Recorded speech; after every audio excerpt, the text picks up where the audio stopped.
was one of the biggest creatures ever to roam the earth. It was longer than your average school bus and could easily weigh more than 10 elephants combined. But where did it live? How did it end up having this size? And most importantly, why is it extinct nowadays? Let's find out. The Megalodon was the largest predator ever known in our planet's history.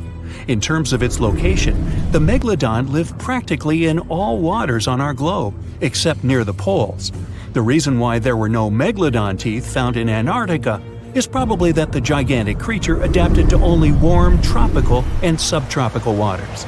The younger ones liked to keep to the shores, while full-grown adults preferred coastal areas, but they could easily move into the open ocean as well.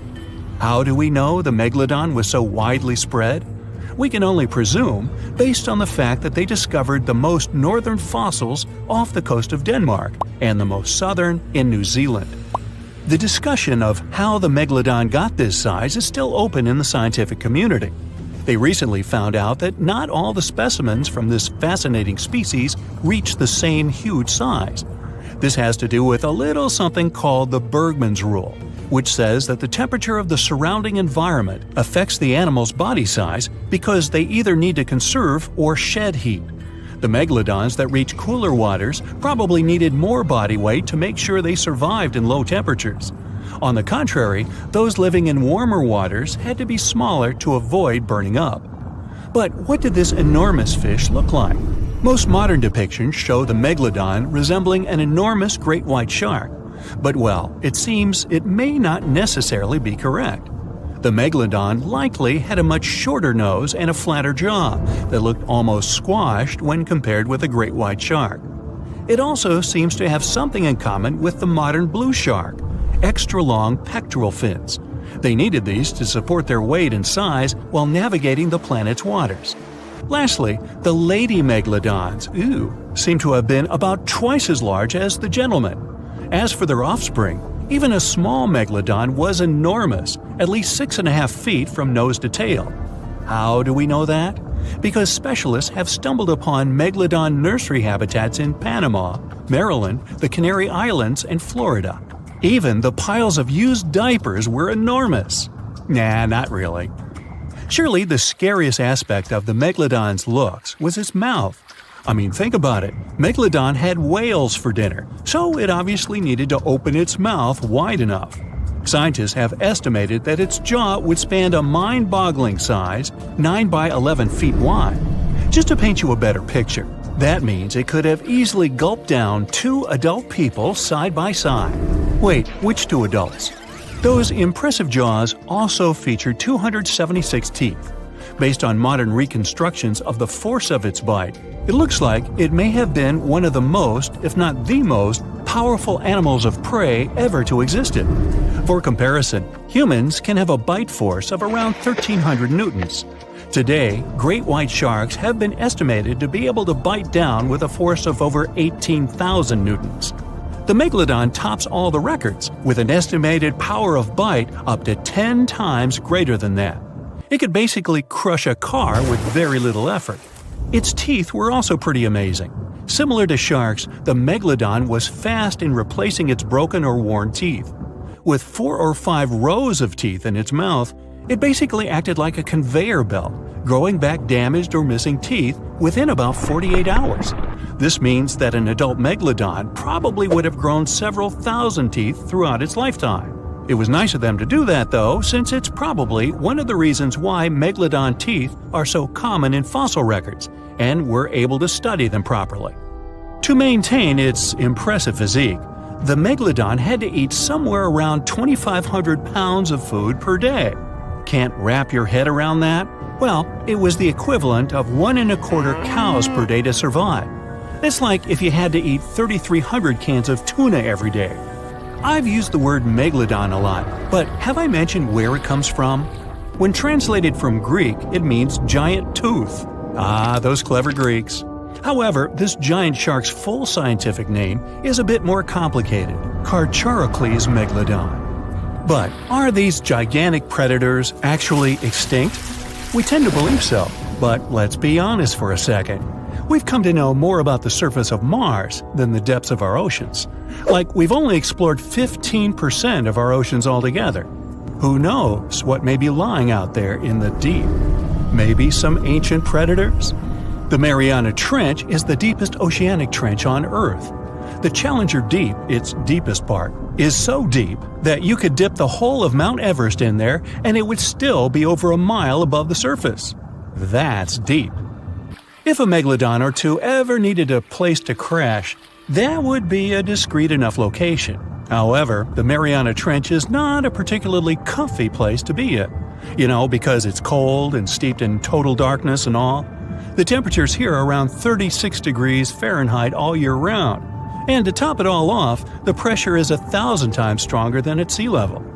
So it's safe to assume that if any megalodon is hiding in here, its teeth and bones might not be looking so good.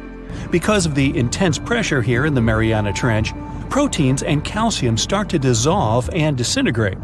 That's why, for example, the Haddell snailfish, the deepest dwelling fish we've discovered, has evolved to feature flexible cartilage instead of bones.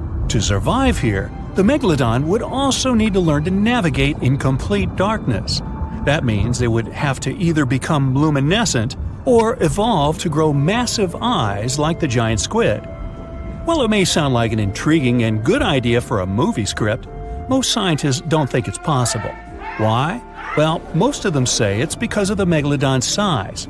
Most foods that megalodons like to eat live in shallow ocean areas and not in the deep, deep sea. Specialists believe that if these animals were actually still roaming our waters, there's no way we wouldn't know about it. They would need to come up for dinner every now and then, right?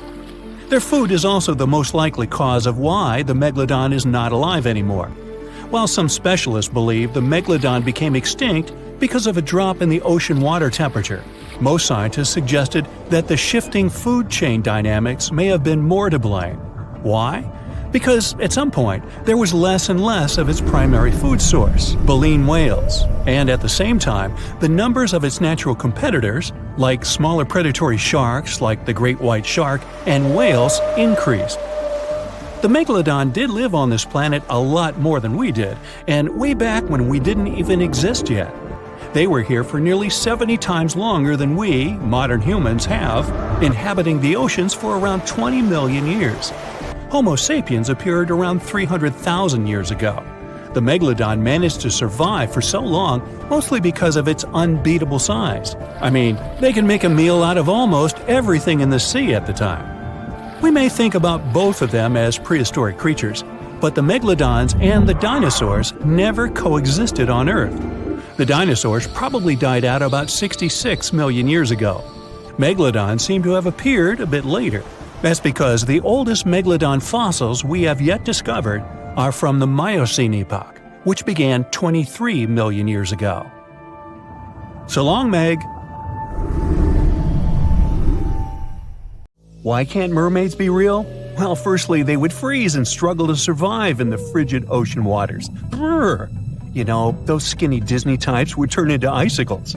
The truth is, the human body isn't built for prolonged aquatic adventures. I mean, come on, who wants to hang out in bone-chilling depths? Sure, there are warmer spots near the ocean surface, but if mermaids wanted to set up shop at the bottom of the deep blue, things would get frosty real quick. Water temperature drops like a pop balloon the deeper you go. So what would a cold-resistant mermaid look like? Hairy and big.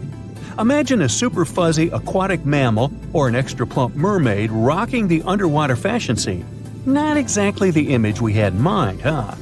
Secondly, they just can't cherry-pick body parts like in a mythical buffet. Mammals and fish play by different rules. Fish don't have the warm-blooded hairy vibes that define mammals like us. It's like trying to merge a human with a fish. Evolutionarily speaking, that's a big no-no. Our human lineage and the fish clan took different paths long, long ago. They're distant relatives, like that cousin you see at family reunions and awkwardly wave at from a distance. And don't even get me started on digestive dilemmas. Fish and mammals have completely different plumbing systems. When you imagine a mermaid with a mix of mammalian digestive powers and fishy hindquarters, well, things just don't add up. Let's dive deeper and separate fact from fishy fiction. If mermaids needed to swim up to the surface for a gulp of fresh air, they'd require a blowhole instead of a regular nose and mouth. Just like our crocodile friends with their handy nostrils. Breathing underwater ain't no easy feat, my friends. Now, if mermaids were all about that aquatic life, they'd either need gills that they curiously lack, or another clever way to supply themselves with oxygen.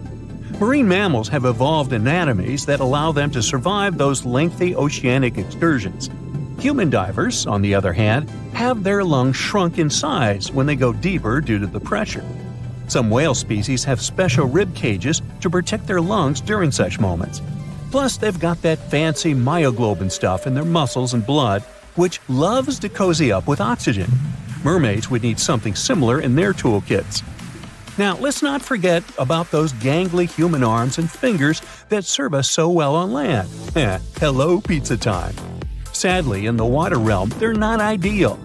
If mermaids had been around longer in evolutionary terms, maybe their arms would have undergone some serious makeover. If mermaids had a lengthier evolutionary history, those arms would need some adjustments, that's for sure. Unless, of course, there was a good reason for their existence. Maybe their environment would require them to be food-gathering aficionados rather than speedy swimmers. So you see, the mixture of human and marine anatomy may offer the worst of both worlds. The challenges remain even if we reverse things, with human legs at the bottom and a fish head on top. Hey, want to kiss the girl?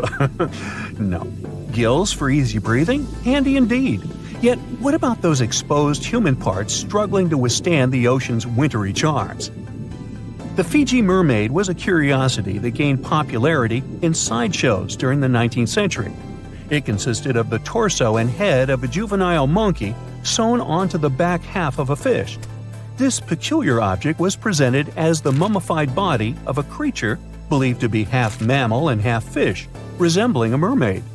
P.T. Barnum, the renowned showman, acquired the mermaid and exhibited it in his American Museum in New York in 1842.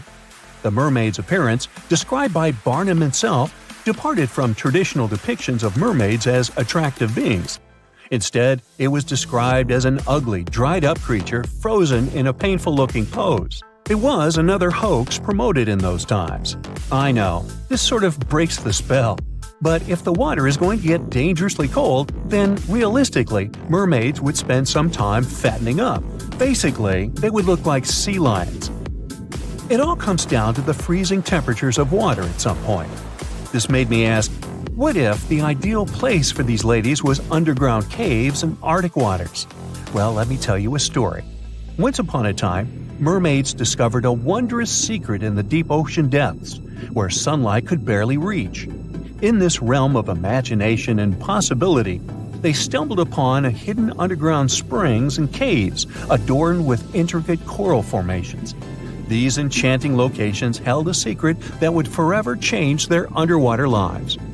As the mermaids ventured deeper into the mysterious subterranean world, they were mesmerized by the shimmering light refracting through the crystal-clear water. But it wasn't just the ethereal beauty that captivated them.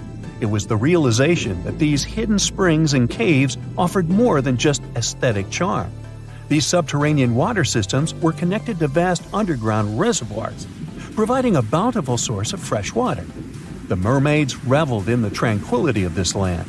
The gentle sound of trickling water soothed their spirits, while the soft glow from bioluminescent organisms illuminated their path.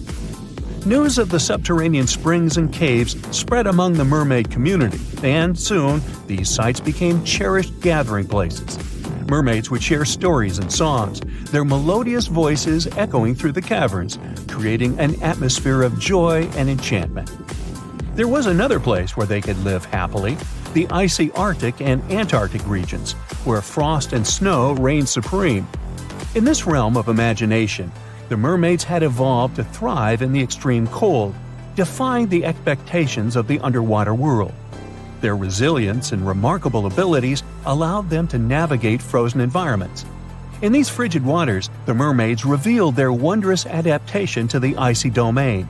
Their iridescent scales glistened like ice crystals, shimmering with hues of blue and silver that mirrored the frozen landscapes around them. They possessed an innate ability to regulate their body temperature, enabling them to withstand the biting cold and icy currents. To navigate through the frozen terrain, the mermaids developed special features.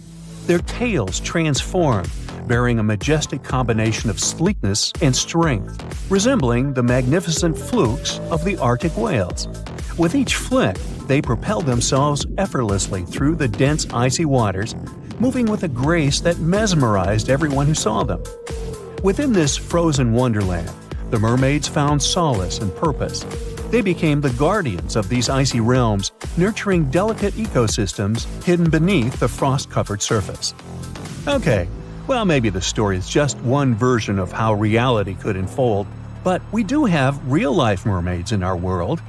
People admire these creatures so much that they create events and communities to swim together while wearing costumes. In the UK, there is a mesmerizing mermaid who is admired by a lot of people.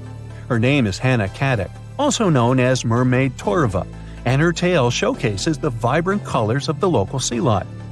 The Portland Week event is organized to raise funds for an environmental group, and Hannah, who resides on a nearby houseboat, is part of the growing community of mermaids in the UK. Like other mermaids, Hannah uses a monofin, a large single flipper that propels her through the water. These monofins can be quite expensive, with silicone tails costing over £2,000 and often being meticulously handcrafted. So, would you consider getting a tail and joining this community? Or would you prefer to be a spectator and watch them from the shore? And here's a short useful fact. Nowadays, when we hear the word siren, we often think of mermaids. But let's not forget that sirens were there to blur the line between life and the beyond and to serenade everyone with an utterly irresistible song. While plenty of water-dwelling temptresses are out there, the sirens were the real deal. They lured sailors. But mermaids aren't the same as them. Mermaids are enchanting and nice creatures. And these days, sirens are what you hear when fire trucks, ambulances, and police cars drive by on their way to help someone. Something exciting and kinda unexpected popped out among the rocks of the Ica Valley in Peru. The bones of a really old whale that lived almost 40 million years ago. At first, no one was really impressed because the bones they found were big and weirdly shaped, so people just thought they were looking at giant boulders. I mean, that's cool too, but things got way better when they realized those were the remains of a very large, ancient animal that roamed along the coast of ancient Peru. Plus, it was probably the heaviest creature that ever lived. Sorry, blue whale, I know you worked hard to get to the top. The length of over 100 feet and weight of more than 200 tons brought you the status of the biggest animal on our planet. But it seems you've held the title long enough. Time to hand it over to our next candidate, and that one's really gigantic. This ocean beast was probably shorter than the blue whale, but heavier, with a weight that could be between 93 tons and 370 tons. If it's closer to the higher number, it'll make Perseus the biggest animal ever known to have lived on Earth. And it seems its weight was the result of having extremely thick, dense bones. You can see such bones today in manatees or some other early whales. Dense bones are a great tool for such marine mammals. This feature makes them heavy and allows them to stay submerged most of the time. But at the same time, if their body was too heavy, they would end up sinking all the time, and they would waste too much energy to move back up to the surface. So, to avoid sinking, marine mammals need to have enough lighter tissues, like muscles and fat, to help them float in the water without using too much energy. Now, scientists didn't have the whole skeleton, which makes it hard to tell how big the animal was. But they used the ratio of the heavy bones to the lighter tissues in other marine mammals to estimate the overall weight of this giant ancient whale. Experts found these fossils about 13 years ago and spent the next decade freeing the whale from the rock. Its anatomy and age showed this whale was a cousin of Basilosaurus, a whale that had a long snout full of sharp teeth, and a sleek body similar to that of an eel. Even if Paracetus wasn't bigger than the blue whale, it was still a giant that ruled the ocean depths. Unlike modern whales, there's a possibility that this ancient fellow was a predator that liked to go after bigger prey. And this also changes how we see the history of whales. Scientists used to think these magnificent creatures became really big about 5 million years ago when they started eating lots of small creatures. But here's the proof that giant whales existed even before that. But it's still unclear how this whale managed to find enough food to sustain its enormous body. Plus, it's still hard to tell what exactly this ancient creature had on its menu. It was pretty large and not such a fast swimmer, so it's possible it searched for food in shallow waters. Then it probably ate crustaceans, clams, or some other small animals hiding in the sand. One theory says it was a scavenger, which basically means it munched on remains of everything that would come its way. It's not so unusual to find marine animals in deserts. Many of these regions used to be covered with water anyway.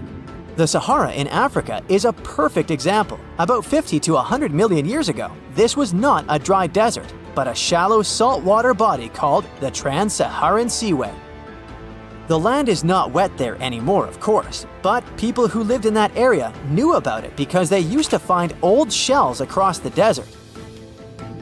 The sea was about 164 feet deep. That sounds enough for a nice swim. Some would say this area looked like modern Puerto Rico, with lots of sun and shallow water. Mangrove forests were a common thing as well as seafloors covered with mollusks, like snails and clams. The marine sediment that was left behind after the sea had dried up is full of different fossils. And the animal that lived in that ancient underwater world didn't look friendly. Plus, they were much bigger than their relatives from modern times, so a regular-sized human would end up as a snack, not even a whole meal. Normally, when animals live on small islands, they can become much bigger than their relatives from the mainland. This is something we call island gigantism, and it happens because there are more resources or fewer predators on islands. Maybe the same thing happened in the Trans-Saharan Seaway. Even though it wasn't an actual island, the water moved in and out, which created little pockets of water. And specific conditions in these pockets might have helped animals grow bigger. So we're talking about giant sea snakes, catfish, and fish that no longer exist today. One had incredibly strong jaws, and the animal used them to eat hard things and even crush shells. Their teeth showed they were fierce predators other animals had every reason to be afraid of. They went through some changes when it came to diet, similar to some types of piranhas. And the competition to get to the top of the food chain wasn't a joke. Not when there were also such large predators as sharks, crocodiles, and ancient relatives of elephants. Sahara went through different phases. If you could use a time machine and take a peek at Earth's largest hot desert as it was about 6,000 years ago, you wouldn't have to struggle with sand and heat. You'd have a nice walk through a green and pretty lush place. In the past, people who lived in that area didn't leave drawings on cave walls that showed camels, sand dunes, and scorpions. All those things you'd see in today's Sahara. Instead, they drew crocodiles. That's additional evidence that the Sahara used to have a lot of water and plants enough to support these big yet scary animals. Around 3 billion years ago, Earth might have been mostly covered with water. Today, it's about 71% of its surface, but it seems that our planet used to be a giant ocean world with no continents at all, just some scattered islands. Scientists studied special rocks in Western Australia that formed in a place deep under the ocean called a hydrothermal vent system. To explain this better, it's important to mention two common oxygen types, O16 and O18. O18 is heavier because it has extra neutrons. O16 evaporates from water more easily, and as researchers studied an old ocean floor, they found a lot of O18, more than in today's oceans. This way, they realized ancient Earth had less dry land than Earth today. Australia is a good spot to conduct these studies because a long time ago, it also used to be a beautiful place with large animals and lush rainforests.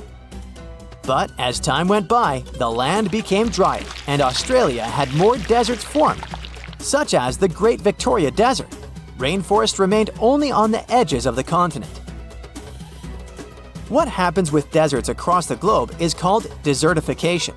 That's when land that used to be good for growing things turns into a desert or something similar. Our planet changes over time, together with its climate. But desertification also happens because of human activities, like mining, farming, and building cities. And when land turns into a desert, it's a problem because it can't support people and animals anymore. Food doesn't grow there. There's not enough clean water, and animals lose their homes. To help with this problem, there's a plan many countries agreed to. They decided to work with farmers to take care of the land, fix damaged areas, and manage water better. All in all, to make our planet a better place for life. The water is bubbling under the fishing boat as if something is coming up out of the water. It gets closer and closer. The water seems to boil. Suddenly, you see giant jaws and glistening teeth. Seconds later, a huge shark jumps out of the water and crushes the boat in one bite. It was the Megalodon, the largest fish that ever existed on Earth. Now, we pictured the Megalodon as this, an enlarged version of the white shark for a long time. But scientists continue to argue about its appearance. So far, they agree that the image of this giant shark was wrong. Here's the data that scientists are sure of. Size, about 50 feet long. That's as big as a school bus and comparable to the length of a subway car. 8.5 times the height of an average person. Let's compare it to the modern white shark. The Megalodon is 3 times bigger, but that's just a rough estimate. We don't have a fully preserved skeleton of the Megalodon. That's because it didn't have any bones, but cartilage. Not much of that left in the 3.6 million years since the Megalodons went extinct. All that survived were teeth and a few vertebrae. By comparison, dinosaurs went extinct about 66 million years ago. But their solid bones are perfectly preserved, and we have many different examples of their skeletons. Scientists have calculated the size of a Megalodon based on its teeth and jaw. Now, this is one tooth. It's about 7 inches long, bigger than the palm of your hand, and 3 times the size of a modern white shark's teeth. The Megalodon jaw was 6 feet wide and chalked up 5 rows of teeth, a total of 276 razor-sharp chompers. The other preserved remains are the vertebral column. It consists of 150 vertebrae, each 6 inches wide. They contain much calcium because, well, Megalodon love fresh cold milk. Nah, it's because the vertebrae had to withstand the enormous mass of a giant shark. Based on those fossils, scientists created a model and calculated only the approximate size of the Megalodon. But it could hardly have been any bigger. It's all about breathing. The bigger the fish, the more oxygen it needs, which means a larger gill area. That's the organ that filters the water and collects oxygen. If the Megalodon were any larger, it would have trouble breathing. So, scientists believe that 50 feet is the maximum size of an individual. On average, they were a few feet smaller. Whew. Now, let's talk weight.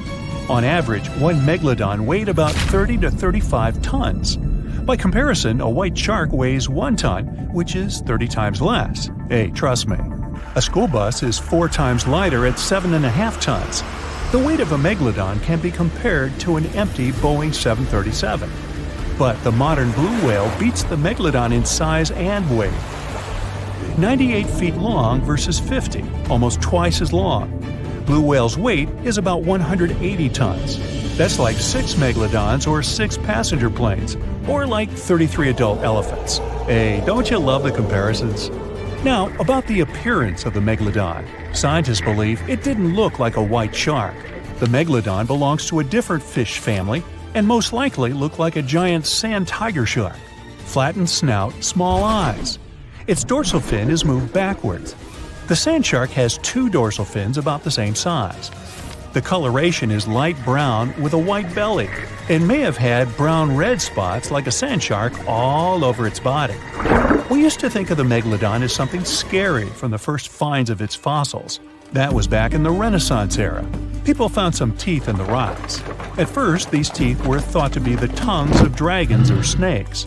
And here's the first drawing of what the owner of these teeth supposedly looked like: a massive snout with a scary nose and a bunch of razor-sharp teeth. We also have the evidence that megalodons were brutal hunters, kings of the food chain. The first combat tool in their arsenal was the battering ram. The megalodon was a slow swimmer, though. It could only accelerate up to 11 miles per hour.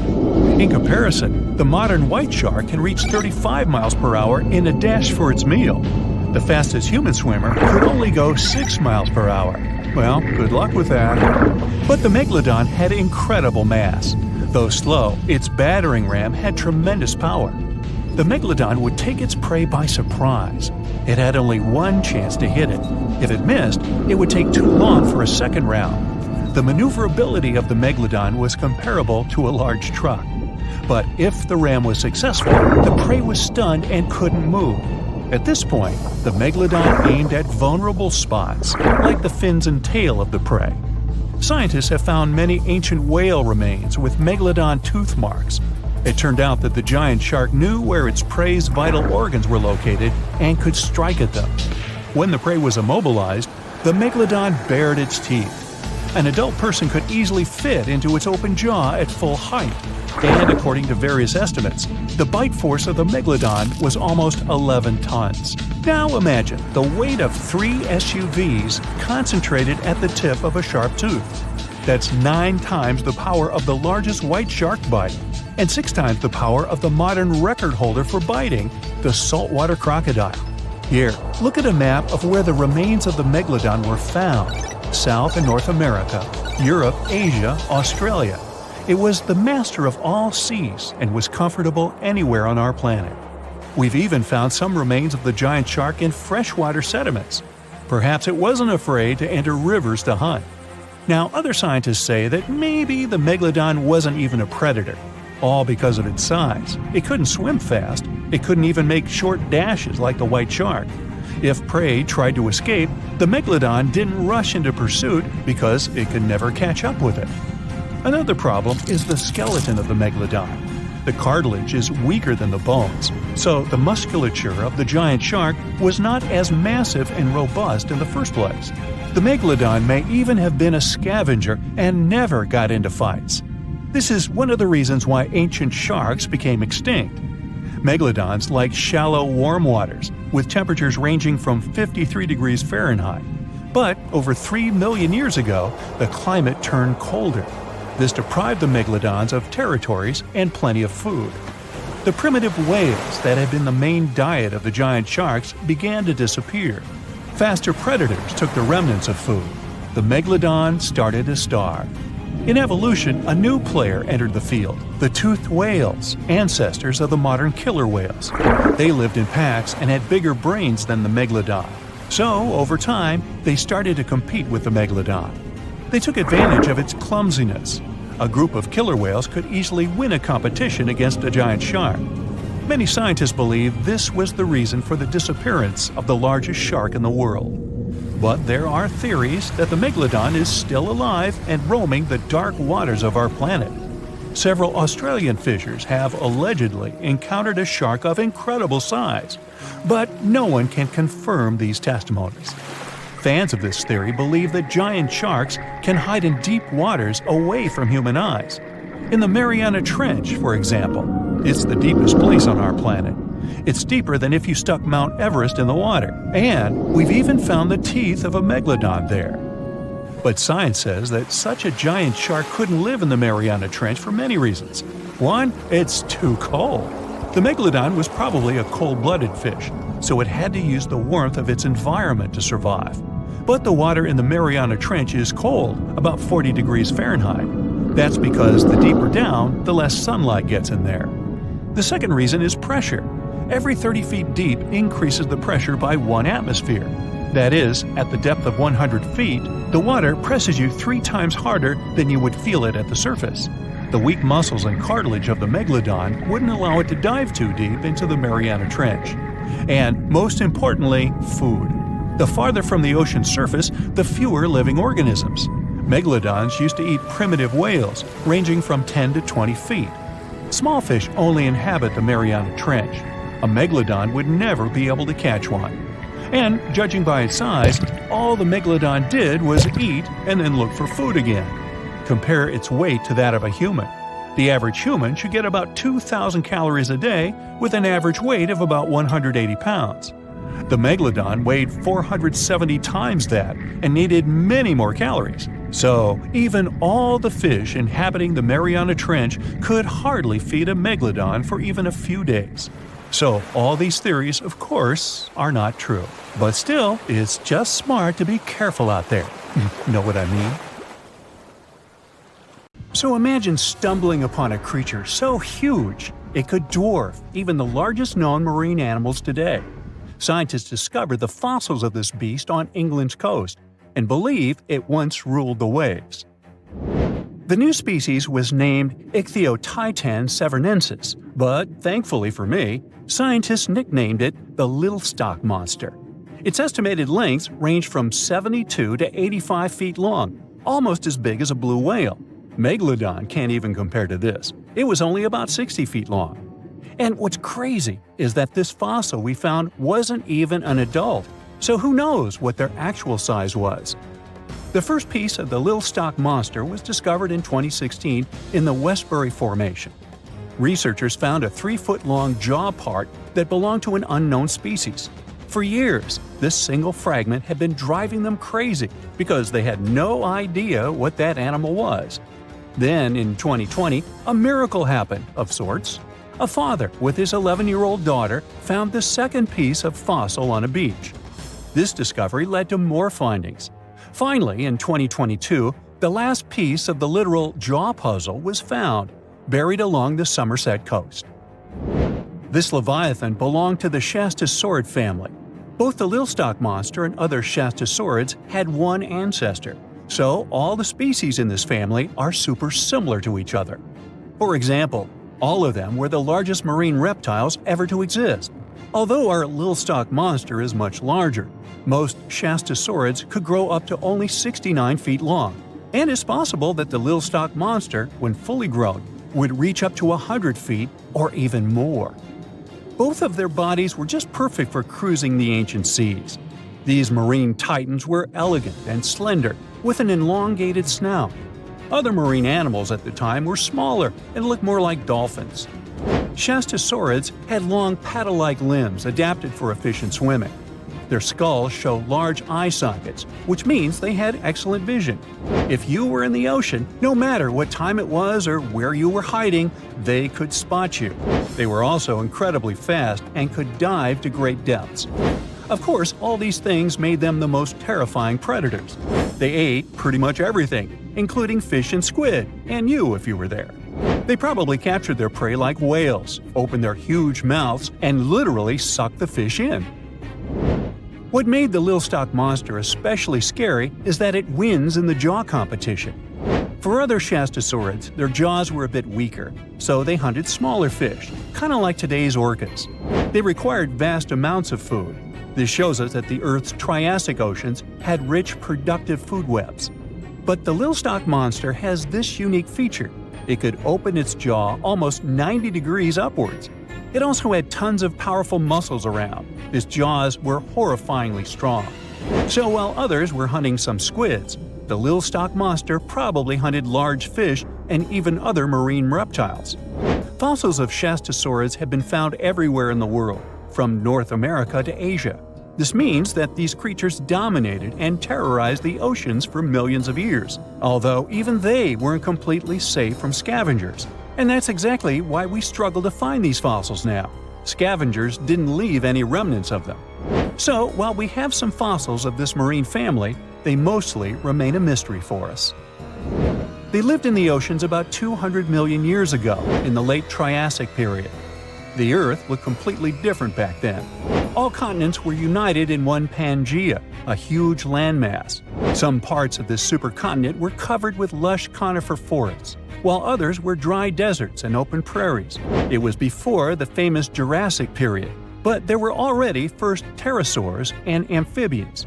It seems like those monsters were crazy resilient. The Triassic period was super unstable, but they survived through many changes in the environment. Well, until the last one. The Triassic extinction came out of nowhere. It was one of the Earth's big 5 extinction events.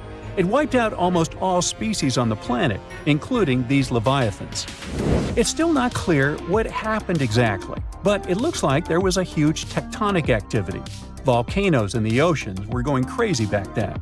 These massive volcanic eruptions have probably altered the climate and ocean chemistry, leading to the extinction of many species. Scientists have a theory that it might have happened because there was a rain of comets flying to our planet from the Oort cloud. This likely happens about every 200 million years or so. I wasn't around then, so I'm just guessing here. In any case, after the extinction, the Earth took some time to recover. Then it entered the famous Jurassic period. More terrifying sea monsters were on the way. One of them left us a colossal skull. This fossil is 150 million years old, and it also belonged to a sea beast from Jurassic times. They called it the Sea Rex. The name is very fitting. This monster could have broken a car in half with one bite. It was also discovered accidentally. A fossil enthusiast was walking along the Jurassic coast. This place is famous for having tons of ancient fossils, all because of the erosion and stormy weather. Typically, people find small spiral fossils here. However, this time, he discovered a giant sea monster fossil. Excited, he contacted scientists. They arrived at the spot right away and then had to carefully climb down a cliff to search for the rest of the skull. This fragment alone is 6.5 feet long. Turns out it's a newly discovered species of pliosaurs, giant predators of the ancient seas. Pliosaurs were among the largest marine predators ever. Some of them grew up to 40 feet long. They used their huge teeth to snatch and devour prey, including other reptiles. Well, at least those creatures are far gone. But what about the horrors that still live in our oceans? Recently, biologists discovered the world's longest animal, the one that's still alive to this day. They found it off Australia's coast, on the Gascoyne coast, a very mysterious and unexplored place. There, underwater vehicles stumbled upon a frightening 150-foot-long siphonophore. That's twice as long as many blue whales and 3 times as long as a humpback whale. Doesn't it kind of look like one of those toy string worms? But this creature isn't friendly at all. It's a string-like deep-sea predator. What's even more scary is that this isn't actually one creature. It's a colony of small clones working together as one. Basically, collective consciousness. Ooh, Borg. Together, they stretch out like a single long string in the water.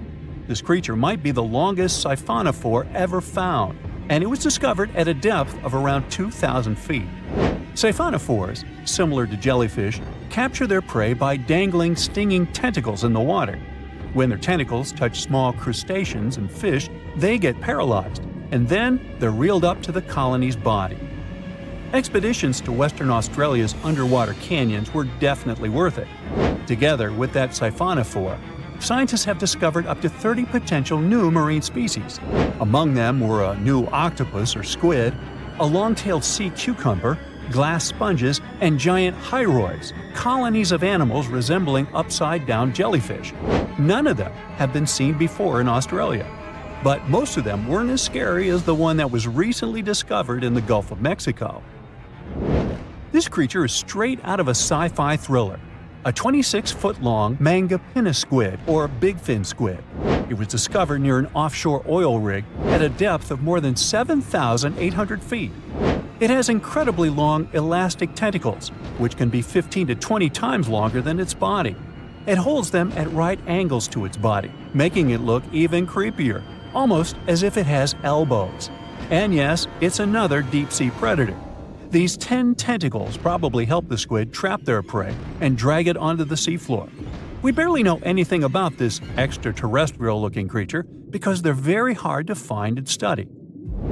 And if you think their tentacles are awful, just check out these creatures with 20 arms. This thing looks like a facehugger. This new species is lurking in the frozen depths of Antarctica.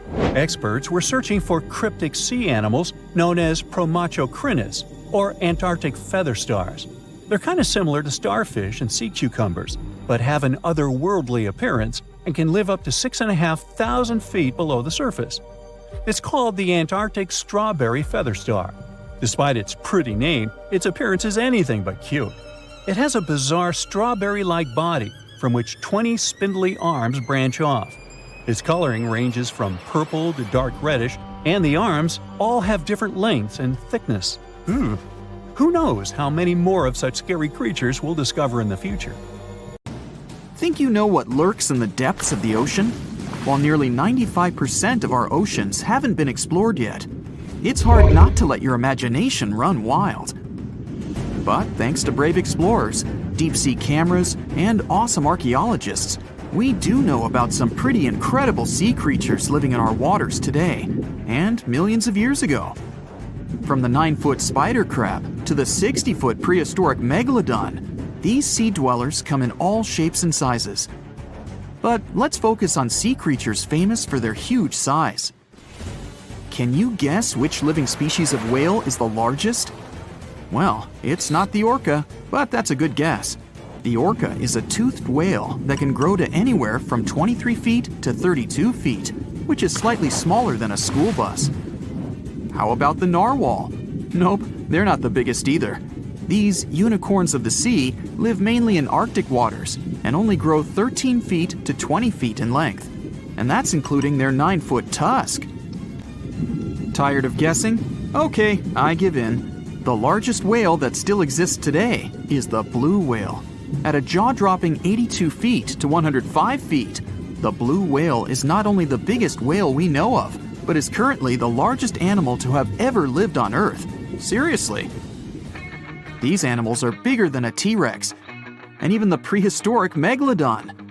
If you were to put a blue whale next to a school bus, it would look like it could swallow it. Think about that. According to National Geographic, a blue whale's tongue can weigh the same as an elephant. And their hearts can weigh as much as a car. That doesn't even sound possible. It's no wonder these giants need to eat about 4 tons of krill every day.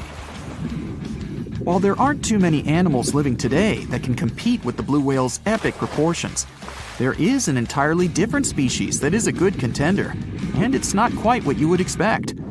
It's a jellyfish.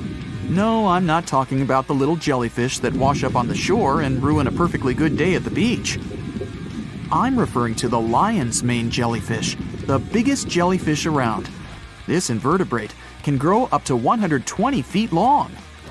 They also come in different gorgeous colors like red, purple, or even shades of orange. As if their length wasn't impressive, the lion's mane jellyfish boast a whopping 8 sets of 70 to 150 tentacles. That means they can have up to 1,200 in total. And here's the giant oceanic manta ray, the largest type of ray in the world.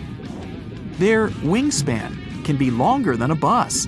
These guys can reach 30 feet in length. They also have the biggest brain compared to body size among all fish. Unlike their stingray cousins, mantas don't have venomous tails. And while the lion's mane jellyfish and the blue whale are yet to be beaten for the longest sea creature, there is one marine creature that can grow even larger in length. The Portuguese Physalia physalis, tentacles and all, can reach a length of 165 feet long, and that's according to mentalfloss.com. While this thing may look a lot like a jellyfish, it's actually known as a siphonophore, and there are hundreds and sometimes thousands of them that are genetically identical. Their long tentacles help the organism catch prey, and its sting is fatal to most animals, even humans in some cases. What's even creepier is that if one of the tentacles comes off the organism for whatever reason, it can float around the water for days before decomposing. Even if it's detached, this tentacle can still sting you. But don't go running out of the ocean just yet. Your chances of being hurt by a Portuguese Physalia physalis sting are pretty slim.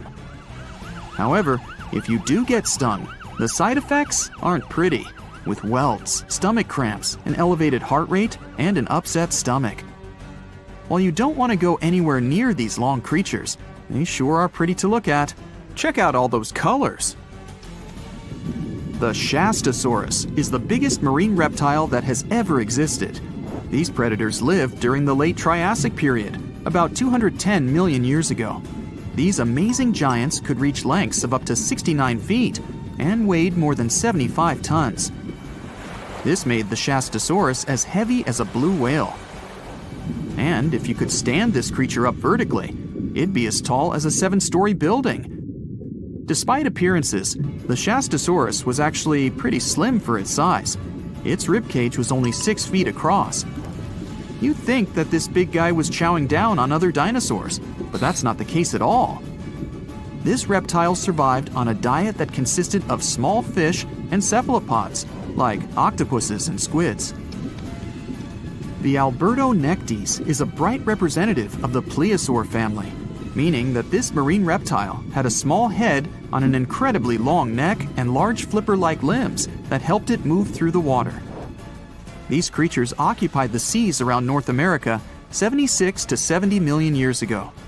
The length of this sea monster could reach 38 feet, with its neck taking up 23 feet of that length.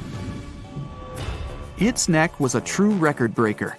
It had a whopping 76 bones in it. No other animal known to humankind has had so many vertebrae in its neck. Scientists aren't sure why they needed such a lengthy neck.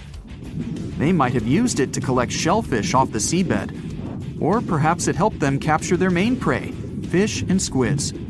This aquatic reptile also had gastroliths in its stomachs. Some of them were as big as 5.5 inches in diameter. The Tylosaurus belonged to the Mosasaur family. It dominated the shallow seas of North America about 85 to 80 million years ago. This was an enormous predator, with the biggest representatives reaching 45 feet in length. It had a narrow hydrodynamic body with a blunt, powerful head that the animal used to ram and stun its prey. Its body was equipped with agile flippers and a long tail decorated with a maneuverable fin. The Tylosaurus was a carnivore, and its diet included not only fish, turtles, and small sharks, but also other mosasaurs, plesiosaurs, and flightless birds. Meet Ophthalmosaurus. This prehistoric reptile thrived during the late Jurassic period and lived in oceans all over the world. Ophthalmosaurus weighed somewhere around 6,000 pounds and grew to approximately 16 feet long, according to newdinosaurs.com. That's about the same length as the beluga whale that exists today. It's too bad these guys went extinct before we had a chance to see them ourselves, as their cartoonish wide eyes and dolphin-like features are pretty darn cute. Of course, the Ophthalmosaurus evolved over time to become ophthalmologists, or eye doctors that we know today. No, that's just a lie. Just testing you. The Mosasaurus is a truly gigantic predator that dominated the seas all over the world about 66 million years ago. According to fossil evidence, some specimens could be more than 50 feet in length. This fact makes the Mosasaurus the biggest marine carnivore of its time. One of the most terrifying things about this creature was its crocodile-like head, decorated with literally hundreds of razor-sharp teeth, neatly organized in 2 rows on both jaws. The thing is that it was pretty challenging for the Mosasaurus to grab its prey in the water. That's why it had all these teeth, plus something special: pterygoid teeth anchored to the bones on the roof of its mouth. This made hunting and holding onto its prey much easier. The Styxosaurus belonged to the plesiosaur family and lived during the late Cretaceous period, around 85 to 70 million years ago. Upon first glance at this dinosaur, you might mistake it for a sea snake, and it'd be an honest mistake. Styxosauruses were about 35 feet in length, but over 16 feet of that consisted just of their long snake-like neck. They had a comparatively small body and weighed approximately 4 tons. Their mouths were full of razor-sharp cone-shaped teeth that they used to catch fish. They didn't need to chew their prey, thanks to the 200 small stones called gastroliths in their bellies that probably aided in digestion. At the same time, some scientists believe that the Styxosaurus used these stones to sink to the ocean bottom in search of particular types of fish. Looks kinda like Nessie to me. The Megalodon was the biggest shark to ever live. Not only that, it's one of the biggest fish and the largest predator in Earth's history. They've been known to reach lengths of up to a whopping 70 feet. That's over 3 times longer than the biggest great white shark on record. The females have also been found to be around twice the size of the males. The Megalodon could swallow a small car without it even touching its teeth, if cars had been around then. Its teeth could grow to over 7 inches long. It looks like we're going to need a bigger boat, and best make it steel-plated, as this shark can easily gnaw its way through ships. The underwater terror could bite a ship clean in half, with the highest bite force ever calculated for any animal, living or extinct. The force of its ferocious bite was up to 40,000 pounds. That's around 108,000 times the strength of a human's and 10 times the force of a modern crocodile's bite. Its chomp is so strong that it makes the T-Rex's bite look about as powerful as my granny's after she's taken her dentures out. In fact, the Meg was so big and powerful that it had no natural predators. It was the uncrowned king of the seas, swimming freely from ocean to ocean. This cosmopolitan creature was found all over the world, from America to Europe and Australia to Japan, assuming there were countries back then. Meg fossils have been found on every continent except Antarctica. Everybody skips Antarctica. Science tells us that the Megalodon went extinct over 3.6 million years ago. But could they still be alive at the deepest depths of the ocean? Only around 80% of the ocean has been explored, and its deepest point, the Mariana Trench, is over 7 miles down. So who knows what's lurking at the bottom? If you did manage to make it down, it is unlikely that you'll run into a Meg, though. The sharks, like us, preferred warmer coastal waters. Deep ocean living would be too cold for the beasts, and food would be scarce. Their entire bodies would also have to evolve to avoid being squished by the enormous water pressure down there. It's unlikely they're still around, but not impossible. Some good news, if you do run into one, is that the shark is pretty unlikely to eat you. You are way too small a meal for the Megalodon, even if you have a couple of friends with you. This guy eats whales that are over 50 feet long. If you're having a beach party, though, it's a different story. In a beach full of swimmers, the shark very well might creep up, scooping several humans into its giant mouth without even chewing. But wait, let's rewind. How does the shark take down a 50-foot whale? It first bites off its fins, making the whale unable to swim away. It then casually munches it down piece by piece. Because of their size, sharks had to consume over a ton of food every single day just to sustain themselves, like me. All that food made the Megalodon extremely heavy. They range from anywhere between 50 to over 100 tons. For context, that's around the same as 7 to 16 adult male African elephants. To fit all this food in, their jaws had to open pretty wide. A Megalodon's jaw could span 9 by 11 feet wide. That's easily big enough to swallow 2 adult humans side by side. The fearsome name Megalodon comes from 2 Greek words, mega meaning big and odont meaning tooth. So combined, they mean what? Big tooth. And it certainly lives up to its name. Just one of its chompers is the same size as a human head. It had 276 humongous teeth in total across 5 terrifying rows. In all of history, only a couple of saber-toothed cats and the T-Rex had consistently bigger teeth. Now that's a showdown I'd like to watch. The Megalodon vanished millions of years ago, leaving only huge teeth to be found by modern archaeologists. They literally disappeared with very few traces left.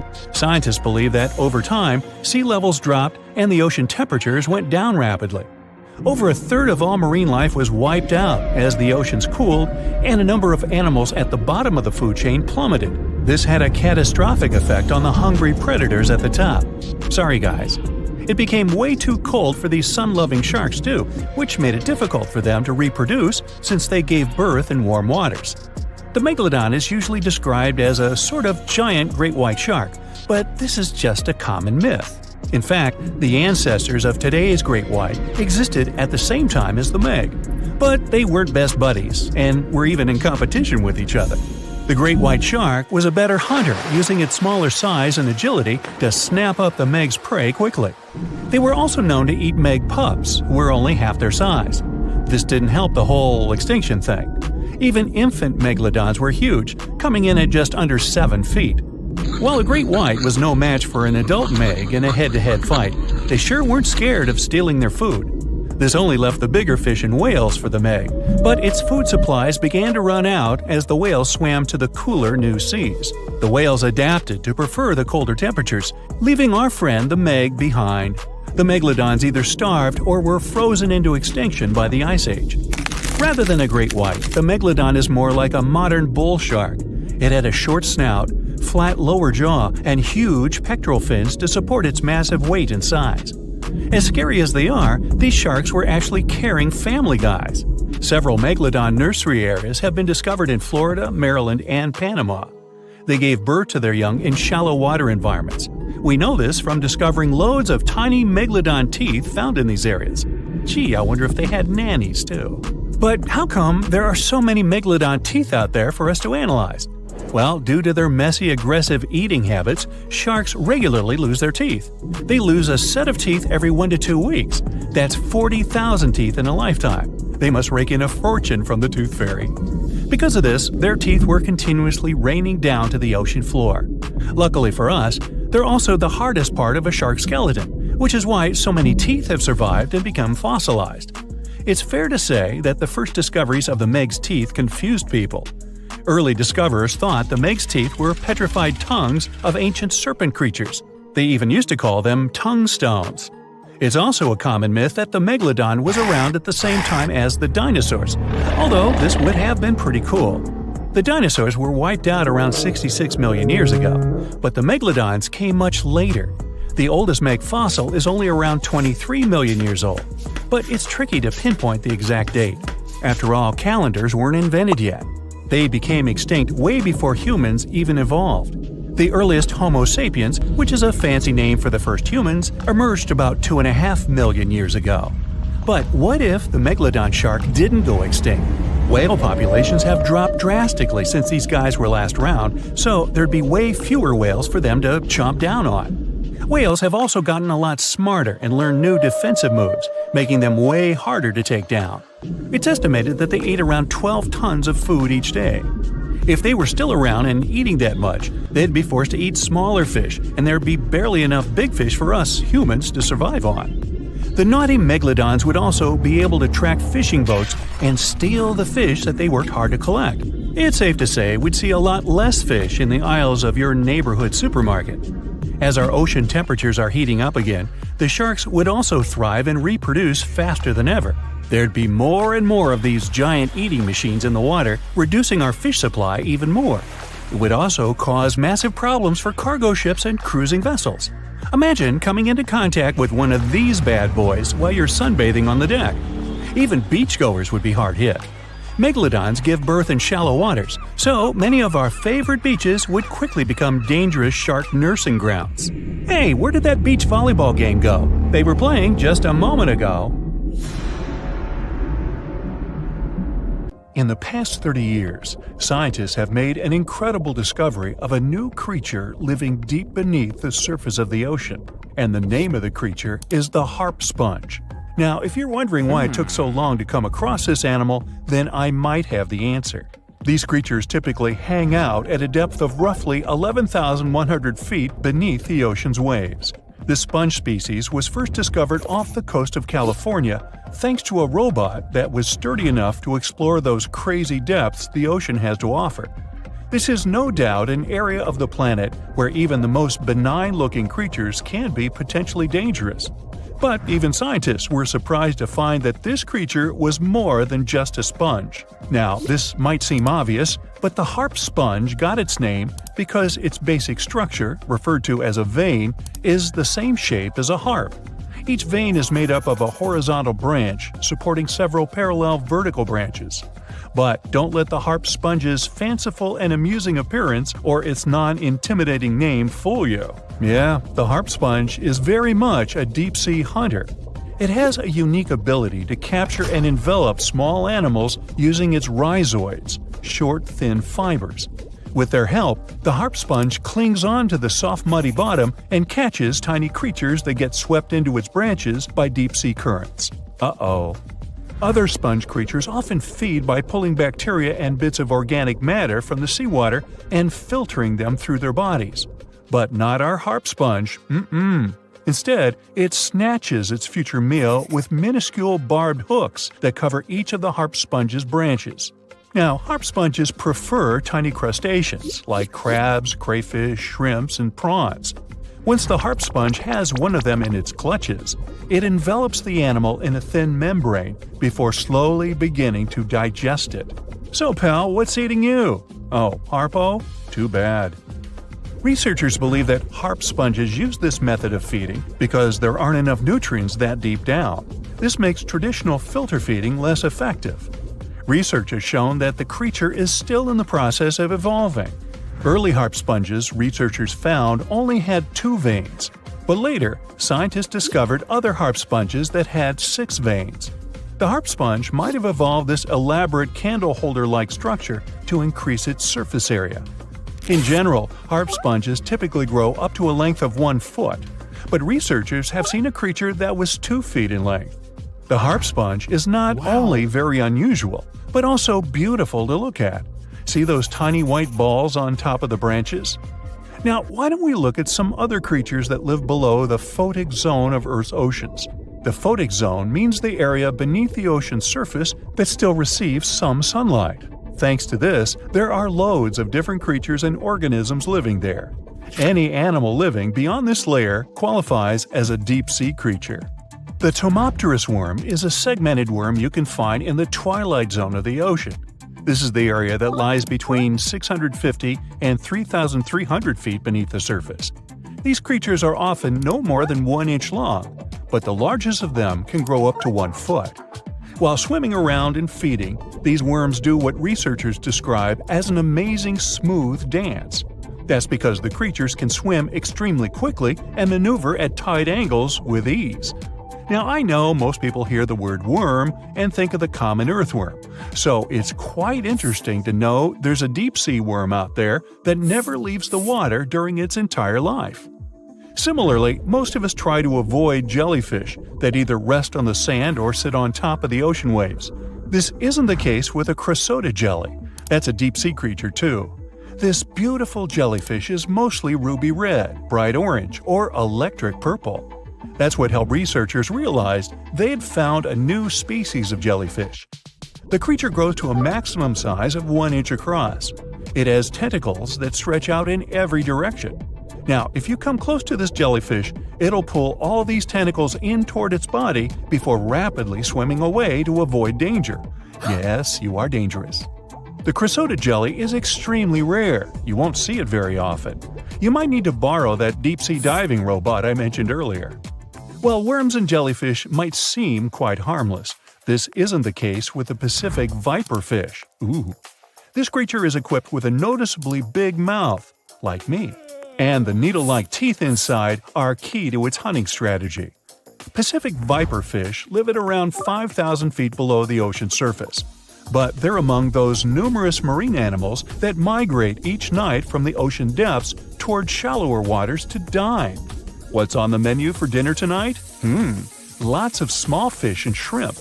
The creature can grow up to 12 inches in length. Its 2 front fangs, which stick up from the fish's bottom jaw past its own eyes, are especially dramatic. When the fish unhinges its jaw, its mouth can open wide enough to engulf smaller animals, and the teeth form a cage to prevent an escape. Now, have you ever seen an underwater creature that looks like a strawberry? Trust me, it does exist. Just look at these dots on the strawberry squid. The creature has a big eye and a smaller one. You might think this unconventional pairing would be awkward and uncomfortable, but it's actually the opposite. The big left eye looks upward. It spots shadows cast by other animals in the dimly lit waters above. The eye's tubular shape helps it collect as much light as possible. On the other side of the squid's head, you can see its right eye. It's small and looks downward. This eye searches for flashes of bioluminescence produced by animals lurking in the darker waters below. Now, bioluminescence means the production and emission of light by living organisms. By the way, the squid has a nickname. And no, it's not Squiggy, although that's a great one. It's known as the cockeyed squid. This is simply due to the remarkable difference in size between its 2 eyes. I think I like Squiggy better, and so it goes. Since light doesn't reach the deep sea, the strawberry squid's body actually looks black. This helps the creature hide from enemies, such as sharks and dolphins. In general, the strawberry squid grows to a length of 5 inches. It typically lives around 3,000 feet below the surface, but floats to shallower waters at night. Now, the feather star is a marine creature without a backbone, but with feather-like arms that radiate from the center of its body. These creatures first appeared around 200 million years ago. Related to sea stars, they look like a flower, but if you approach them, they'll quickly swim away. But not all feather stars can swim. Many species can only crawl along the bottom of the seafloor. Like some of the other deep-sea creatures we've looked at, the feather star can adapt to its surroundings. It has a creepy ability to shed its arms, the same way some lizards can shed their tails. This also helps them escape from their enemies. Feather stars live all across the globe, from the equator to the poles, from the shallow waters on top of reefs to the deep, deep sea. Now, given that we're dealing with mysterious creatures, the name of this one is quite fitting. The swift vampire squid should be the official symbol of life in the deep sea. The animal has a dark red body, huge blue eyes, and a cloak-like web that stretches between its 8 arms. This, along with its name, may suggest that the creature is some form of a terrifying hunter. In reality, though, the vampire squid is a soft-bodied, timid creature, about the size, shape, and color of a football. It grows to roughly 12 inches in length and lives 3,000 feet below the waves.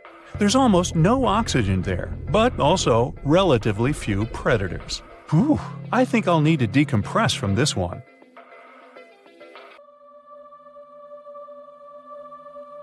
Within the ocean waters, somewhere in the southern hemisphere, a ghostly black shadow looms deep down in the depths. Suspiciously swimming far below, the Megalodon is hunting for its next meal. With the appearance of a great white shark, but 3 times the size of the largest ever recorded, its intimidating design has evolved over millions of years, creating the ultimate natural predator. For millions of years, the intimidating evolutionary traits have gone unchecked and unopposed.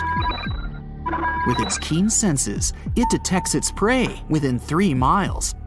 As it swims below, it's been following an unsuspecting sea turtle that's slowly paddling above on a long voyage. The Megalodon stalks the turtle, ensuring it makes its move toward the turtle at the right moment, swimming upward at 11 miles per hour, intending to immobilize the turtle by ramming it. As it approaches, the Megalodon's adept senses notice something else lurking nearby.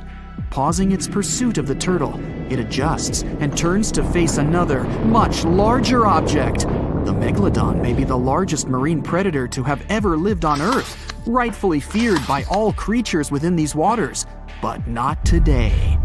There is a newcomer to these parts, one that has a similar reputation and matches the Megalodon in ferocity. This unknown creature intends to contest these hunting grounds. The challenger is the Leviathan. As the sea turtle takes this opportunity to swim away as fast as it's able, these 2 apex predators size each other up from a distance, preparing to establish who will reign as the supreme king of the sea.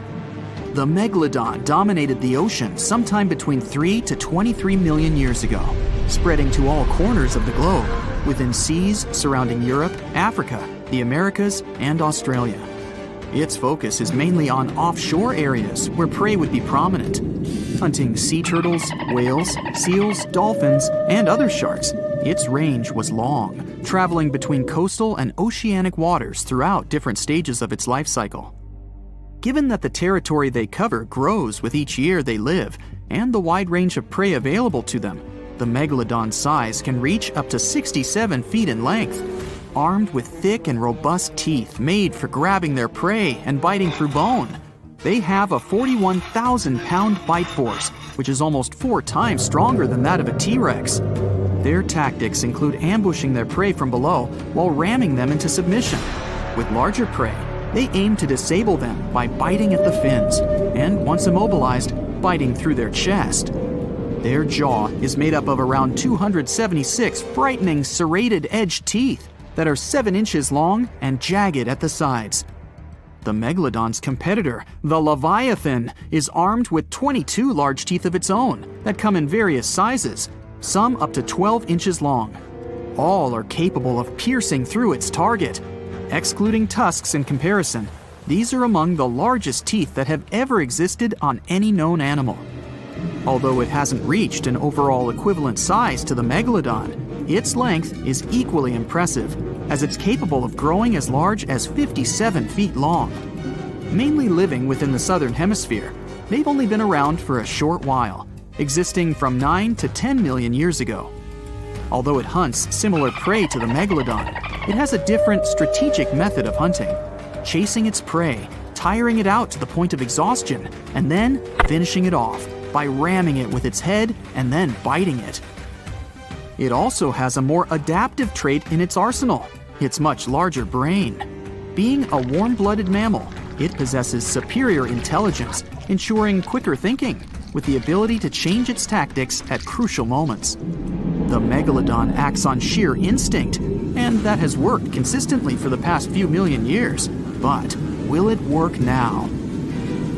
Although there are millions of years of difference between when these two behemoths existed and patrolled the seas, they shared a short period of time in history.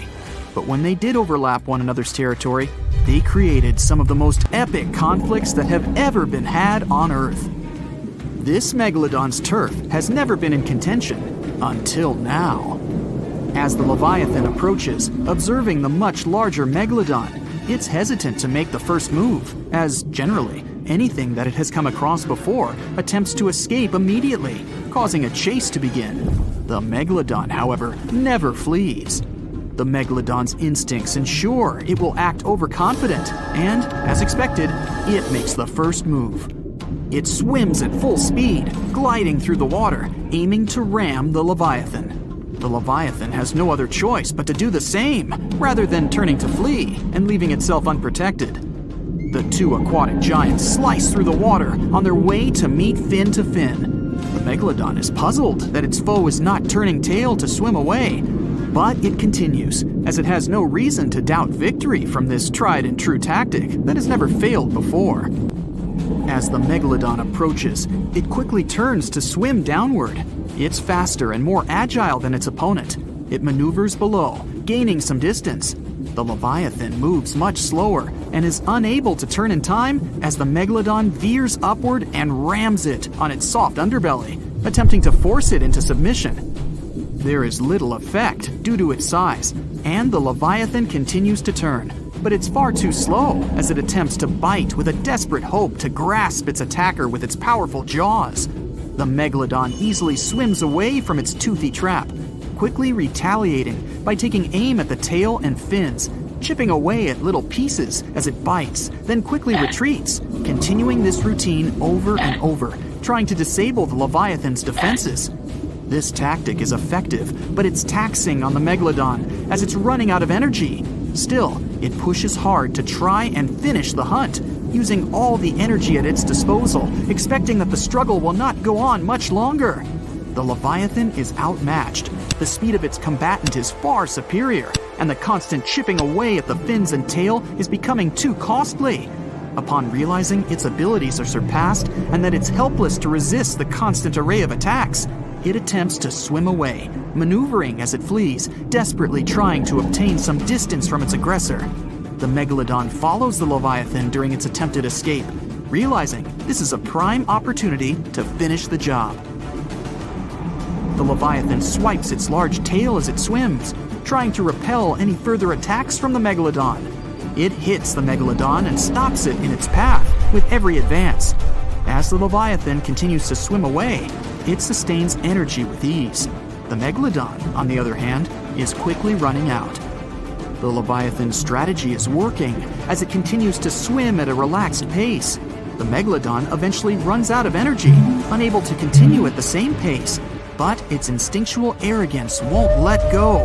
In its evolution, it has never really needed to develop the ability to flee. There has never been a reason for it.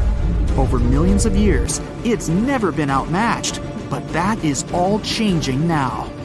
As they press on, it's clear that this is a contest between a marathon swimmer and a sprinter.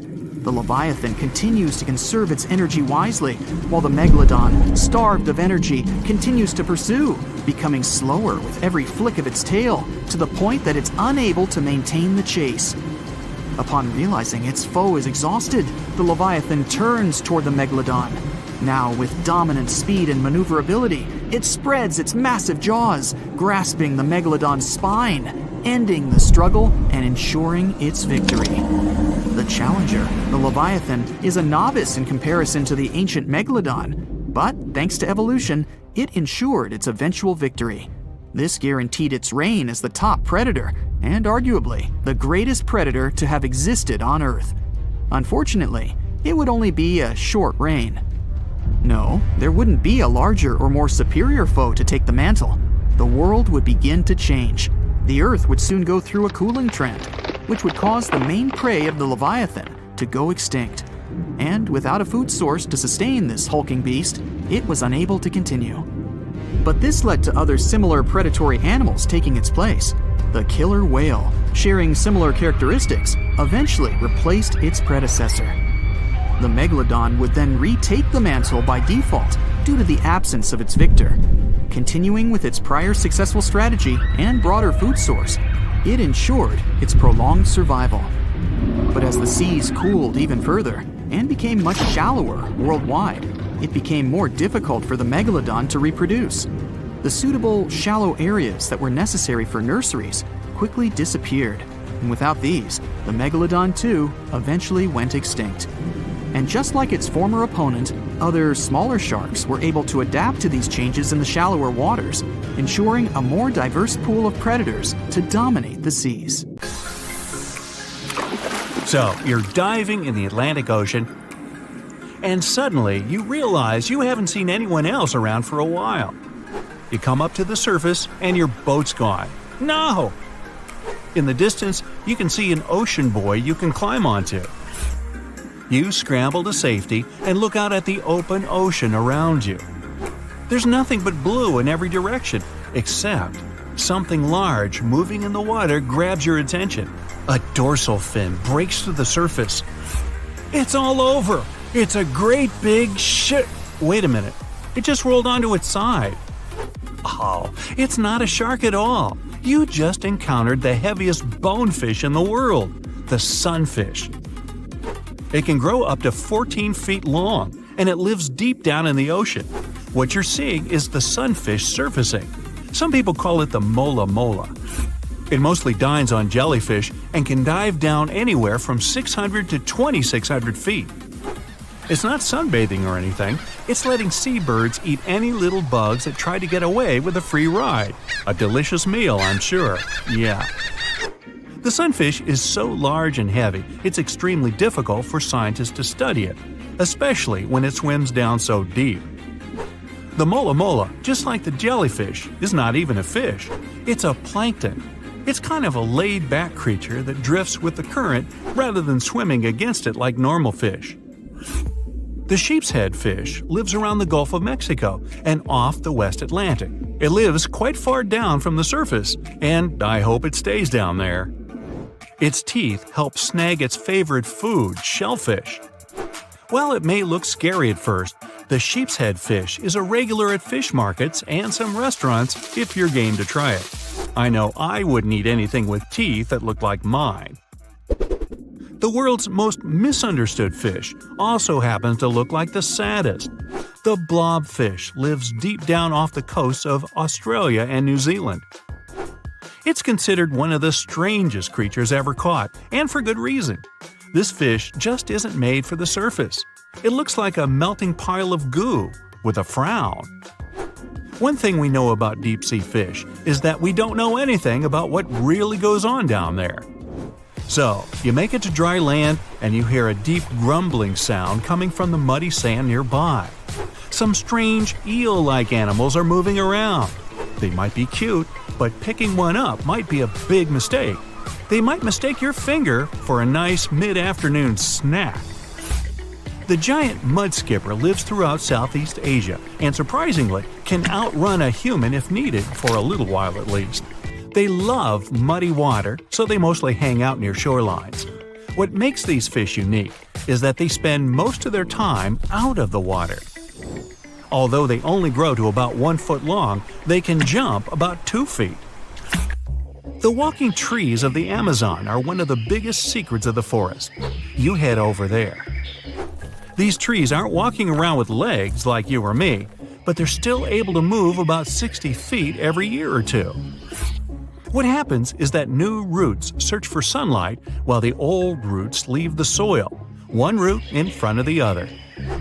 Their movements are incredibly slow. You won't be able to sit there and watch them strut their stuff. But if you've got nothing but time on your hands, you'll notice the trees shifting week by week, trying to find the best possible light. You're walking in the West African jungle, whistling away.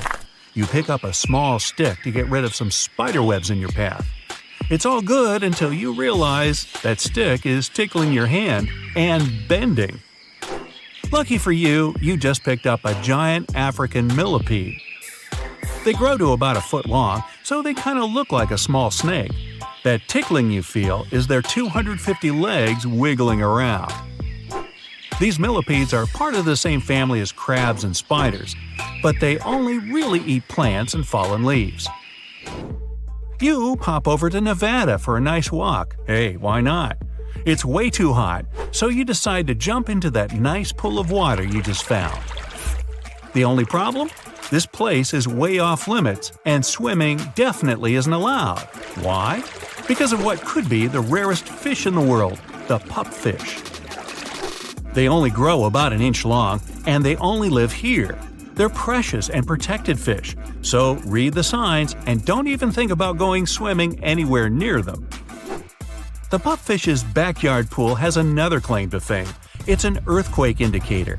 When there's an earthquake, say in Indonesia, Japan, or China, waves start popping up right there in Nevada. You wouldn't be wrong for wanting to get your eyes checked if you saw this little guy sniffing around. The star-nosed mole is one of the weirdest creatures anywhere. Each one of the feelers on its nose help the almost blind mole find its food. Its nose is so sensitive, it can feel 5 times more than a human hand. That's not all. Star-nosed moles are also the world's fastest eaters. Wow, faster than me. They can even smell around for food underwater. Is there anything this mole can't do?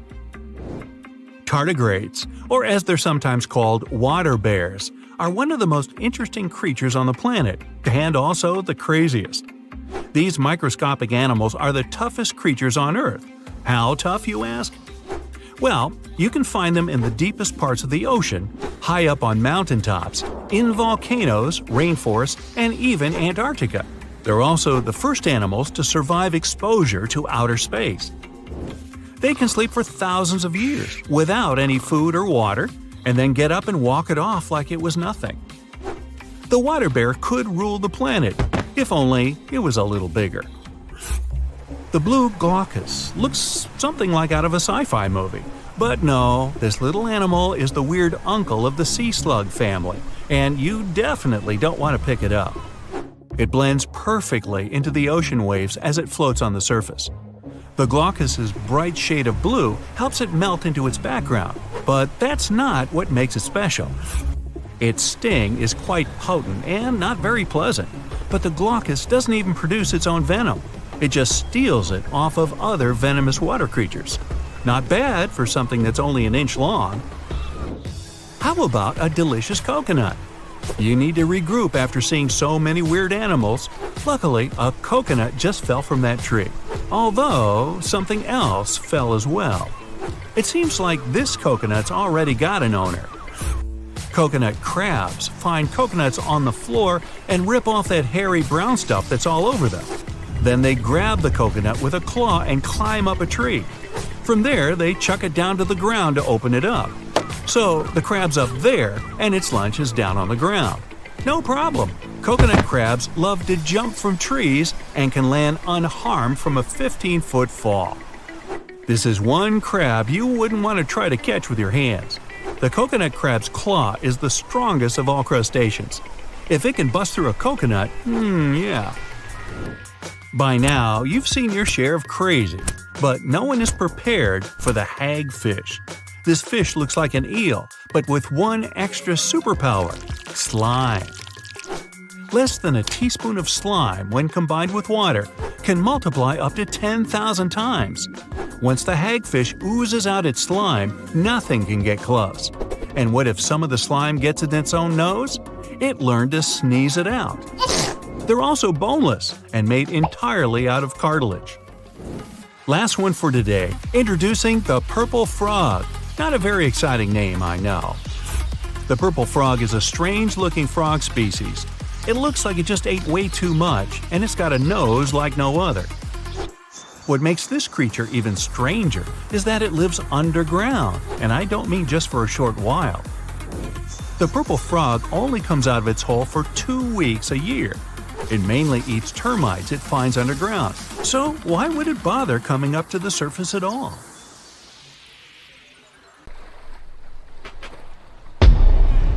Many terrifying animals live deep beyond the waves, like this vampire squid living 3,000 feet below the surface in almost complete darkness. This animal has a cloak, like a vampire's. That's why it's called the vampire squid. Deep down at the bottom, it can't use ink to defend itself. So this animal has developed an unusual tactic. It glows slightly to scare away predators. If this tactic fails, the vampire squid can turn its body inside out, revealing tiny spikes. When you translate its scientific name, Vampiroteuthis infernalis, it literally means vampire squid from the nether. Despite its terrifying looks, it's a harmless ocean animal. This previous creature was not from space, but this object definitely is. Before Elon Musk found a way to reuse rockets, NASA would simply drop old ones after launching astronauts into space, most of the time in the ocean or deserts. In 2012, Jeff Bezos launched a mission to find the Apollo 11 rocket. They found it by using sonar, but it was in terrible condition. It was sitting on the bottom of the ocean, not far from the predicted site. They were able to rescue the engine and reconstruct 2 of them. The most famous lost city is Atlantis, but sadly, we still haven't discovered it. However, Heraklion was also just a myth until one British pilot saw something that looked like a city while flying over the Mediterranean Sea. He reported it, and 60 years later, a group of divers went there. They were shocked when they found an entire city underwater. It was loaded with artifacts that could tell us a lot about the history of the place. Now it's one of the best underwater archaeological sites in the world. It's believed that the rising sea caused the whole city to go underwater. The Titanic sank in 1912. The wreck was claimed to be officially discovered 74 years later. In reality, though, a fisherman found the Titanic 8 years earlier while fishing in the Atlantic Ocean. He was pulling out his net when he spotted a head stuck in it. Luckily, it was just a doll's head. Years later, after the fisher had passed away, his son sold the doll to a doll collector. She did a lot of digging and research on every person who had a porcelain toy on the Titanic. She found the owner of the doll. Ava Hart was on the Titanic and had a doll with her. Ava survived the catastrophe by a miracle, but her toy didn't. Hart even wrote about the doll in her journal, and every detail matched the toy found by the fisherman. The tripod fish lives deep in the abyssal zone, around 20,000 feet below the surface. It's adapted to such immense depths and uses its tripod fins to stay still on the bottom. This creature doesn't have big eyes, but even if it did, these eyes would be useless in the darkness. Instead, the tripod fish uses its fins like antennas to detect any movement in the water. This creature doesn't have much luck when it comes to its love life, so it had to develop unique tactics to reproduce. One fish can be both male and female. The next bizarre creature is the lizardfish. It has tons of razor-sharp teeth, a huge mouth, and really big eyes, which it uses for hunting. All this makes the animal look freaky. The lizardfish lives at depths of around 11,000 feet in the midnight zone, where there is zero light. This freak of nature basically eats everything it can fit inside its mouth, from small fish to other lizardfish. On the other hand, when they see other reptile fish, they probably fall in love instead, because finding mates at those depths is not an easy task. Like the tripod fish, the lizardfish can be both male and female at the same time. When you think of a river, you usually picture it on land. Still, nature is quite unpredictable, and it created a river flowing under the ocean in California. It's running at a depth of around 2 miles. This river has everything that an ordinary river has: sunken logs, trees, and rocks. And despite its uniqueness, it's not the only one in the world. There are also others in the Amazon and Greenland. A terrifying creature was discovered near Angola's coast by a remote operating vehicle. It looks like it doesn't have a head or a body. It was sitting at a depth of around 4,350 feet below the surface. After doing research, scientists concluded it wasn't anything from a sci-fi movie. It was just a cluster of siphonophores stuck together. In 2015, some random guy was diving in Caesarea, and something shiny caught his eye.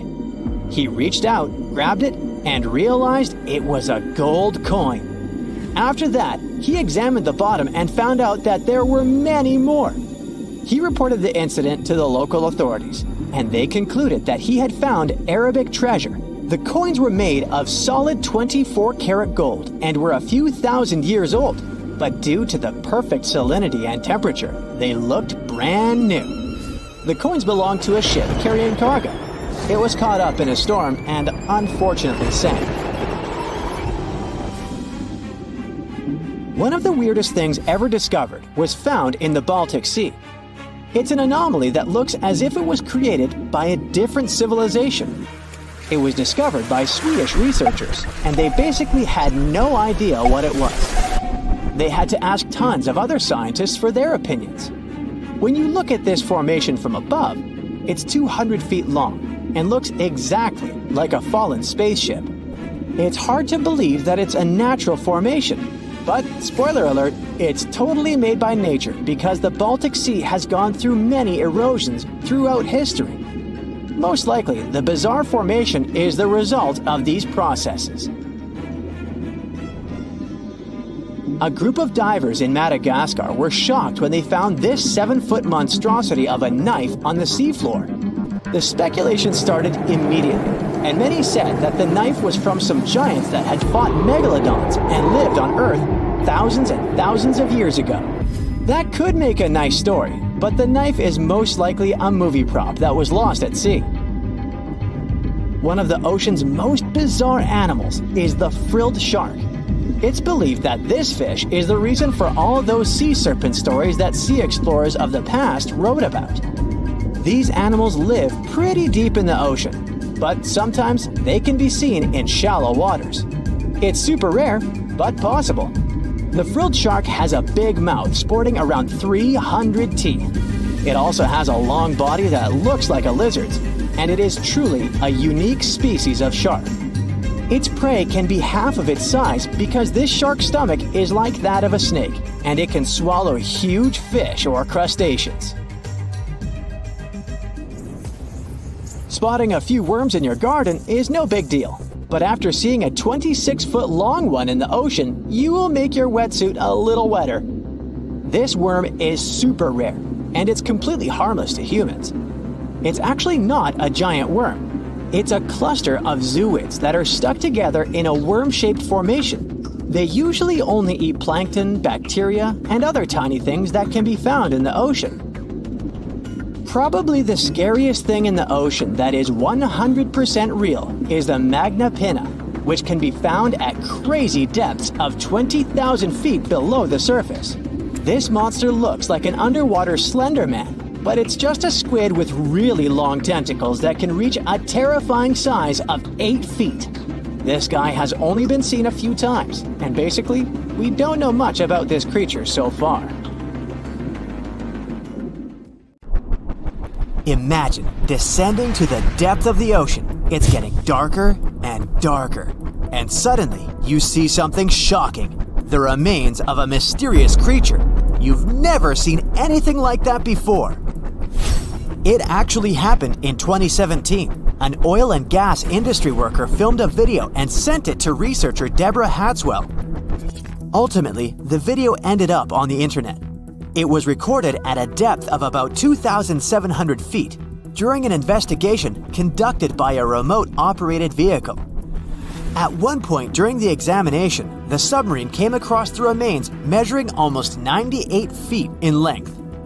The operator of the submarine was startled by the unexpected discovery. He tried to use the submarine's remote-controlled claws to get a hold of a piece of the skeleton. But once the claws touched the remains, they immediately crumbled into dust. Some people are sure that the skeleton must have belonged to a whale, but Hatswell has her own idea. She claims that since the video was taken by a professional, he should know what whale bones look like. Those who work underwater occasionally come across such remains. She also adds that a whale's spine has 3 blades spaced 120 degrees apart, but the discovered creature had only 2. Plus, the dimensions of the remains don't fit any sea life in that region. So, is it a representative of some previously unknown giant marine species or just a regular whale? It remains unclear. According to scientists, there are several reasons why marine animals can grow incredibly massive. First of all, they live in the ocean, which means their playground is big enough. They aren't limited by any borders and thus can grow and develop. Besides, you might remember how weightless you feel when floating in the water. Marine giants experience the same. Unfortunately, unlike you, they can't rely on its skeleton. I mean, their bodies wouldn't be strong enough to support such a huge body on dry land. But in the ocean, the buoyancy of the water helps them stay afloat. That's why they can grow as massive as they want. The largest living animal on Earth is the blue whale. The average grown-up animal reaches up to 98 feet in length and weighs like 33 elephants. The blue whale's heart can be compared to a small golf cart, and the volume of this magnificent creature is almost the same as the volume of 7 fuel trucks. And if you think that at birth, blue whales are just as huge, you're absolutely right. When a baby whale gets born, it's already bigger than a hippo. At a length of almost 25 feet, this kid sometimes weighs more than an elephant, about 3 tons. A little whale drinks 50 gallons of mom's milk every day. As a result, it gains about 200 pounds of weight every day. But this is nothing in comparison to how much adult blue whales eat. They devour 4 tons of food a day. That's approximately 40 million krill. These tiny shrimp-like creatures are the main food source for blue whales. Now, how about we talk about other giant and unusual animals? These days, the capybara is considered to be the largest rodent in the world. It can grow up to 130 pounds. But around 3 million years ago, there was another rodent that was way larger than the capybara. It weighed a whopping 2,600 pounds. Let's call this creature J. monesi, since its full name is too tricky to pronounce. They lived in the forest areas of modern-day Uruguay. These animals had big front teeth. Scientists think they could use them in the same way elephants use their tusks, for getting food and defending themselves from predators. As for the animal's molars, they were small and too weak to chew tough food. At the same time, the J. monesi had a strong bite, 3 times more powerful than that of a tiger. More than 30 million years ago, a hornless rhino was roaming Earth.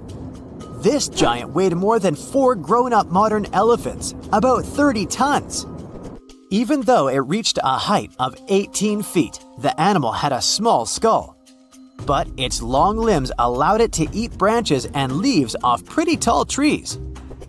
Even without the horns modern-day rhinos can boast, their prehistoric relatives had something unusual. It was teeth. Out of two pairs of incisors, the lower one pointed forward and the upper one leaned downward. Experts think this could help the creature hold branches in its mouth more steadily while eating them. This prehistoric rhino is still the largest known land mammal to ever exist. The Argentinosaurus is considered to be one of the largest dinosaurs to have ever roamed the surface of the planet.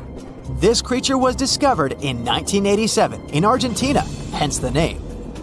The length of this colossal herbivore that lived around 90 to 100 million years ago could be as long as 3 school buses. These dinos were pretty slow. Their top speed was around 5 miles per hour, which is the speed of a very slow taxiing Boeing 747. But no wonder they didn't rush.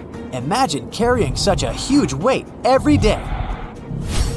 Scientists haven't figured out yet how these enormous animals held their necks vertically or horizontally. The problem is that in a vertical position, the Argentinosaurus's heart would have experienced enormous pressure. After all, it would have had to pump an impressive amount of blood, 40 feet into the air, and repeat it 60 times every minute.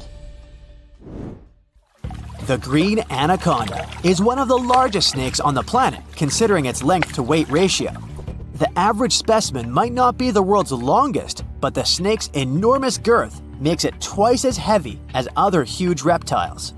This creature is rather clumsy on land, but sleek and fast in the water. It can also lay in wait for hours while almost totally submerged. The saltwater crocodile can grow up to 23 feet in length.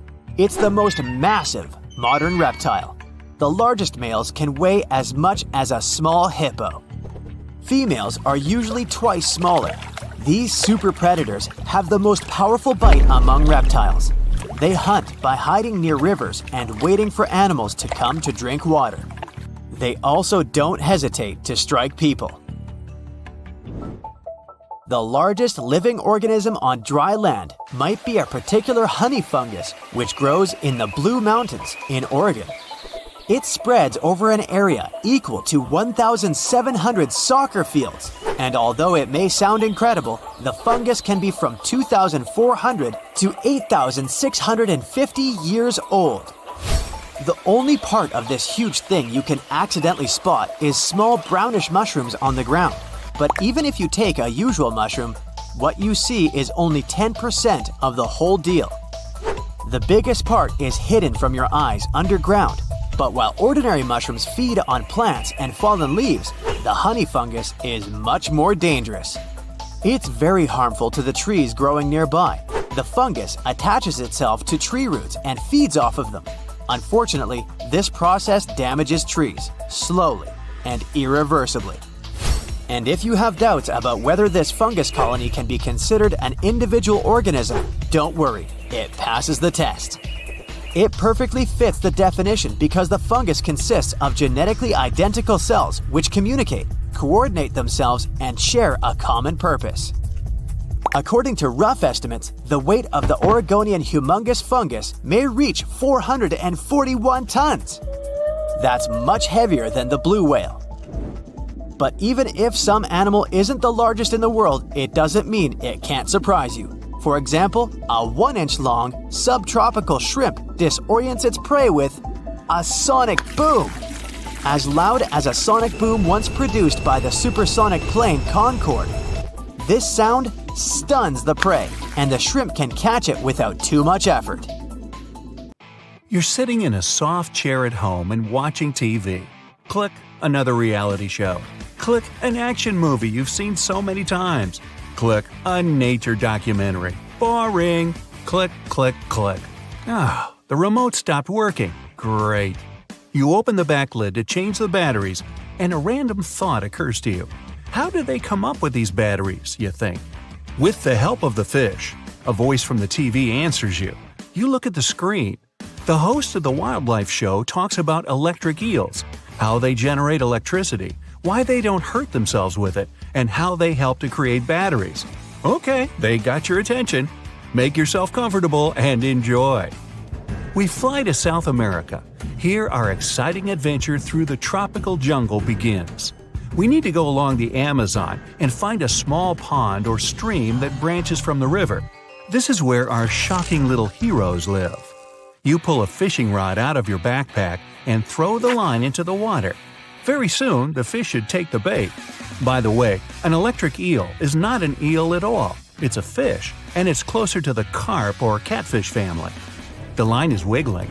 You pull the rod but realize you're not strong enough because an electric eel is a really big creature. Its length can exceed 8 feet. That's more than the average height of a professional basketball player. And it weighs about 44 pounds. Size isn't the only thing that's scary about it. The electric eel is able to shock you really bad. An electric eel can't breathe in water like fish do. It needs to come up to the surface and breathe the air above. Besides, they jump out of the water to attack predators. This is their way of protecting themselves. The eel's electric power can reach more than 600 volts. This burst of energy is enough to knock an adult horse off its feet. That's why you need fake bait to make the eel deplete all its energy. You were prepared for this and took a life-size inflatable alligator doll with you. You throw it close to the fish, the eel attacks it several times. Now you have time before the fish recharges itself. You put the eel in a glass tank filled with water and carefully study it. Previously, when people discovered this fish for the first time, they placed it in an aquarium and transported it around the world. In Europe, the eel was shown at exhibitions, and people considered it a real monster. But thanks to science, we now know how this fish generates electricity. The eel's body contains electrical organs. There are thousands of disc-shaped cells called electrocytes all over its body. When the eel wants to fight off an enemy or attack its prey, its brain sends a signal that passes through the whole nervous system and gets into the electrical organ. Electrocytes are instantly charged with electricity and release it. Individually, these cells are weak, but what's peculiar about this organ is that it provides a charge to all cells at the same time. They create an electric field around the eel, which scatters in different directions and stuns all living things nearby. In 1800, the way eels accumulate electricity inside them inspired an Italian physicist, Alessandro Volta, and helped him create the world's first battery. At the time, he called his invention a voltaic pile, and the unit of measurement of electric potential was named after the scientist himself, the Alessandro. Wait a minute, no, volt, that's it. Anyway, still Volta couldn't understand why the electric field didn't touch the eel itself. More than 200 years later have passed since then, and science still can't explain this phenomenon. It's possible the charge is released very quickly and doesn't have time to touch the eel. Also, there's a theory that during the strike, eels bend their body in a certain position that allows them to avoid getting struck. But there are cases when eels accidentally hurt themselves. Electrical shock is not the only superpower this fish has. It can create a very weak electric field to detect its prey. Almost every animal on the planet has electroreceptors. Thanks to them, they can feel barely perceptible electrical signals. Thus, the eel, like a sonar, locates its prey. After that, it releases a stronger charge to immobilize its target before attacking. There are about 350 species of fish that can generate electrical discharges, but the most powerful is the eel. Some creatures, such as the elephant fish, use this ability to detect predators and hide from them. The charge in their organs is not enough to attack, but still sufficient to recharge a small battery by 2/3. One of the weirdest fish releasing an electric discharge is the stargazer fish. To see it, we need to dive to the bottom of the ocean. Now, look very carefully. Among the ocean's sand and rocks, you can distinguish the faint outlines of big eyes and a creepy mouth. Now, that's not me. The face looks like an imprint of some sinister creature, but it's the real face of a stargazer. The fish merges with the seafloor to catch prey. It has eyes, nostrils, and mouth on the top of its face, all in the same place. It buries itself in the sand, opens its mouth, and waits for little fish to swim by. Organs that produce electricity are behind the stargazer's eyes. The fish uses them to protect itself from predators. The shock confuses the enemies, and the stargazer has time to swim away. And not only sea dwellers can generate electricity. Let's go to lush green meadows to see them. Bees fly and work hard here. These creatures flap their wings so fast that they generate an electrical pulse. Look how a bee flies up to a flower, pollinates it, and leaves a faint electric trace on it. If another bee gets to this flower, it will notice the electric mark, understand that this flower has been harvested already, and try another one. In the jungles of Madagascar, Africa, and Australia, you can meet the gecko, one of the most tenacious lizards in the world, which can climb on any surface. If we look closely at the structure of their feet, we'll see hundreds of tiny bristles on them. These bristles are divided into hundreds of smaller bristles, and these microscopic hairs cling to any surface so close that its molecules mingle with the gecko's and create an electromagnetic charge. Some spiders can even fly using the Earth's electric field. During and after a thunderstorm, charged electric particles appear in the sky. Spiders climb a tree or a tall blade of grass and release their webs. The silk gets electrified and raises, and the spider gets thousands of miles away and rises to the heights where passenger airplanes fly. Besides, spiders use electricity to catch prey. They cover their web with a special glue with electrostatic properties. This glue is immediately attracted to any objects that fly in the air.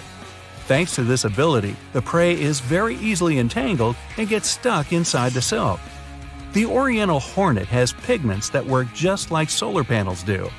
The hornet absorbs the sun's rays and converts them into energy. Almost all living creatures have an electrical potential.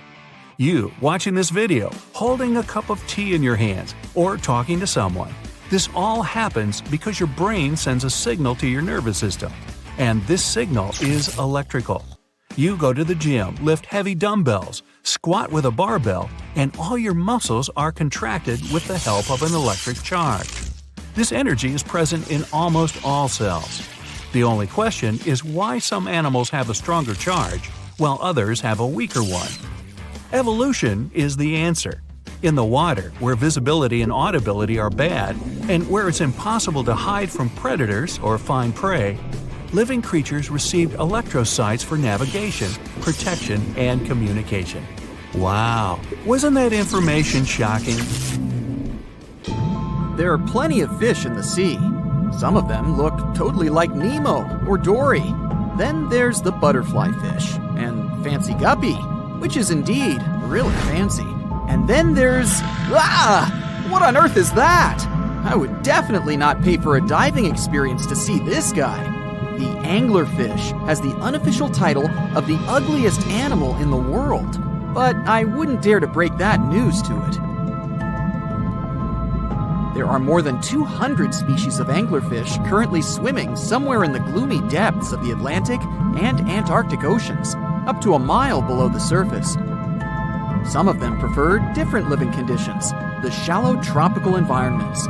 Different kinds of anglerfish vary in shape and size, from the famous black sea devil to frogfish, monkfish, footballfish, goosefish, batfish, and sea toad. The larger ones can be half as long as a full-sized bed, but most are less than a foot long.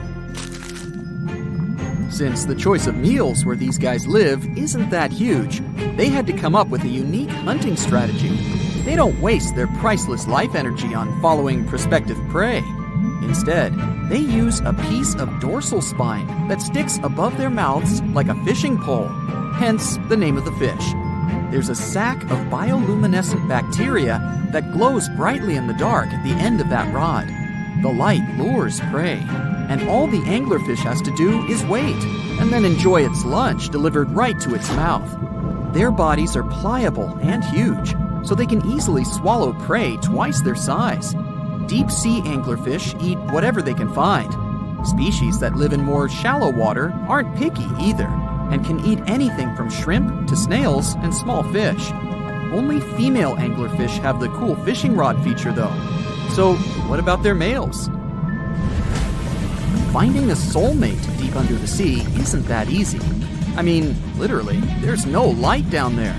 Plus, there are frigid temperatures and low oxygen levels. Anglerfish can't afford to go on many dates in those conditions, so they mate for life. And before you go aw about it, I have to tell you, they do it in quite a special way. Male anglerfish are much smaller than their ladies. The contrast is so striking that when researchers first got interested in their love life, they thought those males were actually the offspring, or larvae, hanging out next to their moms. Certain anglerfish male species have receptors that alert them that there's a female nearby. After they mate, the male bites into his woman and stays attached to her head, belly, near her tail, and other areas he can access. While they morph together forever, the female fish gets the male's cells, DNA, and reproductive organs, but loses her immune response cells. The male gets free permanent housing and nutrition. Given the current real estate prices, it sounds like a dream. But that accommodation is shared by up to 8 males, and they can't move out if they ever feel like it. You're unlikely to meet this deep-sea fish in real life, but if you meet an anglerfish in your favorite video game, remember that you can easily outswim it and make it kinder to you with tranquilizing arrows. Once you befriend it, the anglerfish can be your scout and help you discover new areas with its bioluminescent pods. Back in the real world, down in the twilight zone of the ocean, about 650 to 3,300 feet down, the anglerfish isn't the only creature you're lucky you'll probably never meet. Many of the locals look like they come straight out of science fiction or horror movies, but that's because they had to adapt to this dark, deep world. I did my best to get you prepared for the creatures you're going to meet, starting with the common fangtooth. They spend most of their lives deep down, but at night, they move toward the surface to snack. These guys are more active than most other deep-sea dwellers. They don't wait for food to come their way, but actually follow it, and then get it with their long, hungry teeth.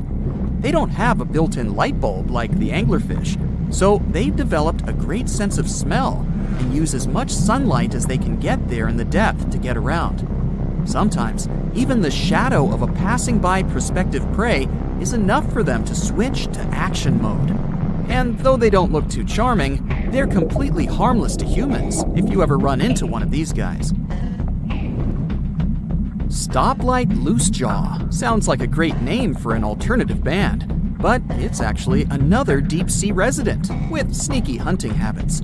It has special light-producing photophores under each eye. They emit green and red light like a stoplight, hence the name of the fish. Unlike other fish, these guys hardly ever leave the twilight and midnight zones. Their lower jaw is a quarter of the total body length, and the stoplight keeps it open all the time, hoping to get some lunch. It looks like a ferocious predator, but mostly prefers zooplankton, with an occasional dessert of shrimp, krill, and fish. I'm sure you didn't expect to meet a hybrid of an eel and a bird, but here it is! The slender snipe eel has a beak, much like that of a bird, with curving tips. The beak is equipped with tiny hooked teeth that the eels use to catch the antennae of delicious shrimp. And it sure is slender, stretching up to 5 feet and weighing only a few ounces. Scientists don't know all of this guy's secrets, since it's pretty tricky to study in their natural habitat. But it looks like they only produce offspring once in a lifetime, and then pass away. Glass squids like to take it easy in life, and literally go with the flow. They're filled with a solution which is lighter than water, so they don't have to make any effort to move around the deep sea, looking for food and partners. These creatures are transparent, so they blend into any landscape and don't even cast a shadow while moving. Talk about a great survival tactic. If danger finds it anyway, it can transform into a lumpy ball, pushing its head and tentacles into its mantle cavity. It can also release ink into the mantle and go from transparent to black. The same ink can protect it against hungry whales and seabirds. Another tactic they use to scare off predators is to activate their light-emitting organs around their eyes. I'm getting hungry. Maybe I can snack on this sea cucumber. Ouch, it's moving! So I guess it doesn't belong in a salad after all. These soft-bodied fellows live in all parts of the ocean, from shallow waters to the deep underwater world. Most of them slowly move around with their tiny feet, but some crawl around by flexing their bodies. Sea cucumbers can shed their internal organs when there's a predator approaching. Those sticky organs distract the intruder, and the happy cucumber moves on and just grows the organs back. What's that glistening in the distance? Looks like someone dropped gems in the water. That's a sea sapphire, also known as the most beautiful animal you've never seen. Some males of this type of copepod can change color from deep blue to purple, red, or gold. 1 second later, it's gone. And it's back, shimmering bright. The secret to this magic is that their bodies are transparent and reflect light differently at certain angles. It looks like it's their way of communicating between each other and attracting mates. Female sea sapphires don't have the same superpower, but their eyes are bigger compared to males, probably to spot them from a distance. Males roam wild and free, and their ladies stay in the crystal palaces of strange barrel-shaped jellies called salps. There's a creature somewhere deep in the ocean looking for prey that would make Dracula himself proud. It's been around since before even the dinosaurs walked the earth. It has no bones or jaw, but it doesn't stop this underwater vampire from hunting. The name of this eel-like parasite is the Pacific lamprey. The English monarch loved this fish so much that he defied doctors' orders to stop eating lamprey flesh. He got sick every time he'd have the original gooey fish. But the lack of bones and the fact that this lamprey tastes like slow-cooked beefsteak made the royal fall in love with the fish once and for all. The product of this love was a chill in his aged body, some heavy sweating, and some other scary symptoms, which eventually took his life and interrupted his 35-year reign. The lamprey is way better at surviving, as it lived through at least 4 mass extinctions. Its ancient ancestors evolved over 450 million years ago. There are around 40 living species of lampreys still thriving across the world. The Pacific lamprey is just one of them. These creatures have cartilage instead of bones, and a third eye, which is a special light-sensing organ on the top of their heads. Instead of a regular jaw, they have a sucker mouth surrounded by teeth. It's perfect for latching onto prey and sipping up body fluids like underwater vampires. Once they pick a victim, they suction it, making a seal that's almost impossible to break. Scientists believe the Pacific lampreys don't munch on flesh. Female lampreys lay up to 200,000 eggs in nests that stay in fresh water for 3 to 4 weeks. Once the larvae hatch, they burrow into sediment and stay under the sand for up to a decade. When they hit their teenage years, these miniature Draculas re-emerge and migrate from freshwater all the way to the Pacific Ocean. This journey isn't the easiest, and it takes some changes to its appearance and physiology to adapt to a huge change in salinity. After several years, they go back to freshwater to reproduce. Pacific lampreys can use chemical clues released by their larval migrating pals to find their way. They can travel hundreds of miles inland to find the perfect spot for spawning and rearing. It's not always the same place they spawned in. Many species of birds, mammals, and other fish can appreciate the fatty flesh of lamprey. This makes them some of the most valuable players in freshwater and marine ecosystems. Another lamprey type, the sea lamprey, is native to the Atlantic Ocean. It's not that dangerous when it's at home. But once it gets to the Great Lakes, it becomes a real threat to the 4 local native species of lamprey. The sea lamprey is up to 4 times bigger than the lake species. It has unlimited food and spawning grounds, and no natural predators here, so it becomes cocky. It secretes an enzyme that doesn't let the blood clot. Once it attaches to some unsuspecting fish, it spends the next several months feeding off of it. And even if the fish shakes the lamprey off, it doesn't have long to live because the mark the predator leaves behind. Sea lampreys aren't interested in humans, but can accidentally latch onto a swimmer. It won't be fatal, but it's not the most pleasant sensation, and you need to get the spot of the impact disinfected. The Australian box jellyfish looks harmless, but it's considered the most venomous marine animal. Unlike other kinds of jellyfish that float with the current rather than swim, this creature can reach an impressive speed and choose its own direction. It has tentacles covered with tiny darts loaded with poison. People and animals that get unlucky enough to meet with those tentacles face some scary and sometimes even fatal consequences in a matter of minutes. Before you decide to never revisit the ocean, you should know that only a few out of around 50 existing species of box jellyfish have venom that is lethal to humans. There are some not-so-dangerous species living in warm coastal waters worldwide. And the most dangerous ones are in the Indo-Pacific region and northern Australia. A blue-ringed octopus spots a signature psychedelic color and the ability to take away your life. This cute-looking sea monster likes to spend its time in the soft, sandy bottom or shallow tide pools and coral reefs. It normally hides in underwater crevices, among shells or debris. If you disturb it, the octopus will activate its tiny color-changing organs and demonstrate its blue rings as a warning signal. The next step will be releasing a venom 1,000 times more powerful than cyanide. This venom is more toxic than that of land mammals. The octopus normally uses it to hunt crabs, shrimp, and small fish by pecking them with its beak and paralyzing them. There is no known antidote for the venom, so if you ever see this sea creature, the best you can do is to stay away from it. It bites without any pain, so you might notice when it's too late. The good news is that it's not aggressive and won't go after you unless it's cornered. The reef stonefish are masters of disguise in the underwater world that camouflage themselves on rocks, coral reefs, or just blend into the seabed. They thrive throughout tropical marine waters of the Indo-Pacific. Their invisibility superpower makes them especially dangerous to their prospective victims they ambush and swallow whole. If someone happens to disturb them, their 13 defensive dorsal spines stand on end and deliver a powerful venom punch. They say stonefish stings are extra painful and lead to scary consequences within minutes. They're called the most venomous fish in the world. If you don't do anything about it, the impact can be lethal.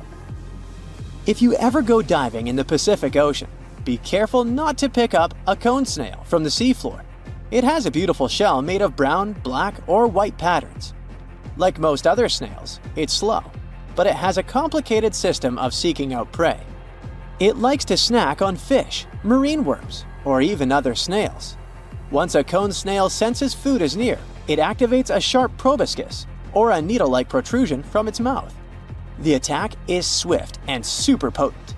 The victim doesn't even have time to realize what happened to them. Once it's completely incapable of moving, the cone snail swallows it whole. Humans aren't on its menu, but it can still release the venom if someone steps on it or disturbs it. The proboscis can even penetrate gloves. Luckily, only several out of over 700 species of cone snails can take a human's life. But since there's no antivenom, you better not risk it. All 52 known species of sea snakes living mostly in the warm tropical waters of the Indian and Pacific Oceans are venomous. The beaked sea snake even has the title of one of the world's most venomous serpents, but it's one of the few kinds that can pose a real threat to humans. Sea snakes prefer a peaceful coexistence and would rather slither away than engage in any confrontations. If you ever see them in the water, staying calm and moving slowly will save your life.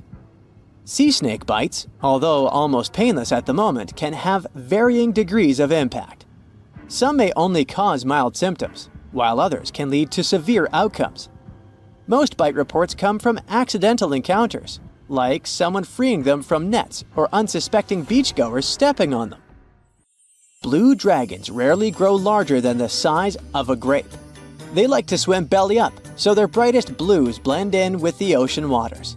And the silver front faces down and camouflages with the darker seabed. Blue dragons feed on another dangerous sea creature and store up their stinging cells. Their venom lives on even after the fish itself is no longer alive. That's why you should be extra careful and never pick up or step on them on the beach. Dwarf lantern shark. Sounds kind of like a superhero, huh? This is the smallest shark in the world. It's only the size of your palm, and it can glow in the dark. Well, that's a superpower. Blue-ringed octopus. The most beautiful octopus in the world. But the bright colors of animals usually indicate they're venomous. An antidote to its venom is yet to be found. Although this little guy is the size of a TV remote. Sarcastic fringehead. Though this fish is only 12 inches long, it can eat prey much larger. Its jaw can open just like a dinosaur's. The sarcastic fringehead has been known to attempt to swallow a whole octopus. Hey, can't we all just get along? Red lionfish. This beauty has an incredible appetite. It can eat fish 2/3 the size of its body, and it hides the needles on its fins, which contain a potent venom. Striped surgeonfish. It has scalpel-sharp spikes on its fins, not to perform surgery, but to hunt. And unlike a doctor, it has venom on them. Black dragonfish. This is the only fish that can produce infrared light thanks to the chlorophyll in its eyes. It lives only at a depth of 6,600 feet, and you can only reach that depth in a special submarine. Reef stonefish. This genius of camouflage usually lies on the bottom and pretends to be a rock. Tourists can often step on it, and sharp needles on its back can easily cut even through the hard sole of a boot. Viperfish. This fish, the size of your forearm, has the largest teeth in relation to its head in the world. But you're unlikely to encounter it because it lives at a depth of 13,000 feet. Lamprey. These are parasites that stick up to other creatures and live off of them. Only these guys are 10 times bigger than the average river leech. Mega piranha. The most aggressive fish in the world, the size of a Doberman dog. A pack of these guys could leave nothing of an entire cow in just a couple of minutes. Fortunately for all of us, they ceased to exist 8 million years ago. Whew! Black pacu. Pretty ordinary big fish until it opens its mouth. It has human-like teeth, and the richest black pacu even had golden dental crowns. Just kidding. Payara, the most dangerous freshwater resident. It can swallow prey half its size. Even piranhas fear this monster. Anglerfish. It has a fishing rod on its head. It's a bait that lures small fish right into the mouth of this hunter. Slender snipe eel. It's very long and flexible due to the number of vertebrae in its back. There are 750 of them. By comparison, we only have 33 to 34 vertebrae. Barracuda. Its jaw is similar to that of a great white shark, but its trademark is speed. It would beat any Olympic swimmer at 29 miles per hour. Ocean sunfish. It's a fish the size of an adult person, and it's the heaviest bony fish in the world. Although peaceful, thank goodness, they sometimes damage the bottoms of small fishing boats. Frilled shark. Its length would allow it to successfully play basketball. It hunts with the strategy of a snake. The shark bends its body and then makes a sharp dash forward, and it has 300 teeth. Plenty of frills there. Electric eel. Its feature is its electrical organs, which can discharge 4 times as much as a normal household socket. The electric eel's shock can easily stun a large horse. Box jellyfish. It doesn't just drift in the waves near a shore like a regular jellyfish. Oh no! These guys are very fast and can even catch up with a person in the water. And their sting is hazardous. They don't look for trouble, but they're always ready to defend themselves. Goblin shark. Its snout ends in a long blade-like outgrowth, and its jaw could extend all the way to the end of the snout. It's one of the most terrifying sharks in the world, despite its tender pink color. Saltwater crocodile. This is the most bad-tempered crocodile on the planet, and one of the largest at 20 feet. They're not afraid of humans and only consider us as food. Hey, don't snack on me. Great white shark, the most notorious inhabitant of the oceans. Once, a great white shark pierced the bottom of a tourist yacht. The boat sank, but luckily no one was injured or eaten. Greenland shark. These are the real long livers of the marine world. They have a very slow metabolism and can live up to 300 years. For comparison, the oldest human was 122 years old. Giant oarfish. This fish is as long as a giant anaconda, and it holds the title of the largest bonefish in the world. Giant manta ray. This creature might look like it's smiling, but it'll rush at you without hesitation. They reach up to 16 feet in diameter and have a very sharp spike with a neurotoxin. Great. Orca. They can swim at the speed of a car and are as big as a large minivan. And they're the only sea hunters that can jump out onto the coast and grab their prey there. Dunkleosteus. This guy was the size of a limousine. Although it had no teeth, it had bony plates that gave it one of the strongest bites among sea creatures. Camarasaurus. This is an ancient clam of incredible size, but 90% of its entire body was a cone shell. It was heavy, which prevented it from moving very fast. So most of the time, Camarasaurus lay motionless on the bottom, waiting for small fish to swim by. Kronosaurus. It was similar to a crocodile, only several times larger. The remains of one of them contained dinosaur bones, so Kronosaurus hunted not only in the sea, but also on land. Helicoprion. One of the few species to survive the Triassic extinction event. It did so thanks to its high intelligence and a powerful fighting tool, the circular saw-shaped jaw on its nose. Elasmosaurus. Its appearance resembles a giraffe, only twice as big. And these guys were real travelers. They swallowed small rocks to grind their food. 300 rocks from all over the world were found in the remains of one of them. Colossal squid. It weighs as much as 2 polar bears and is 5 times as long as a human. They're extremely rare, but still exist far out in the cold waters of our planet. Humpback whale. Like ordinary whales, they feed on plankton and small fish, using their mouth as a huge net. They use their giant tail to stun large schools of fish. Mosasaurus. Aren't you impressed that I can say these Latin names? No? Oh well. The Mosasaurus were as big as a subway car and were the kings of the seas 66 million years ago. Their jaw and skull were snake-like, and they could swallow their prey whole. Today, we can still find their relatives, the monitor lizards. They monitor where you go. Not really. Melville's Leviathan. Now this guy had the biggest teeth ever known. They were basically as big as half your hand, and their appearance resembled something between an orca and a sperm whale. Leadsichthys. They were bigger than a school bus, but they weren't hunters. Their large size prevented them from being fast, so they fed mostly on plankton. Megalodon. Ooh, the most famous ancient sea creature. They were heavier than a tank or even a small house. Some people think they're still living in the deep waters of the ocean, but this, of course, is not true. Basilosaurus. Giant ancestors of modern whales.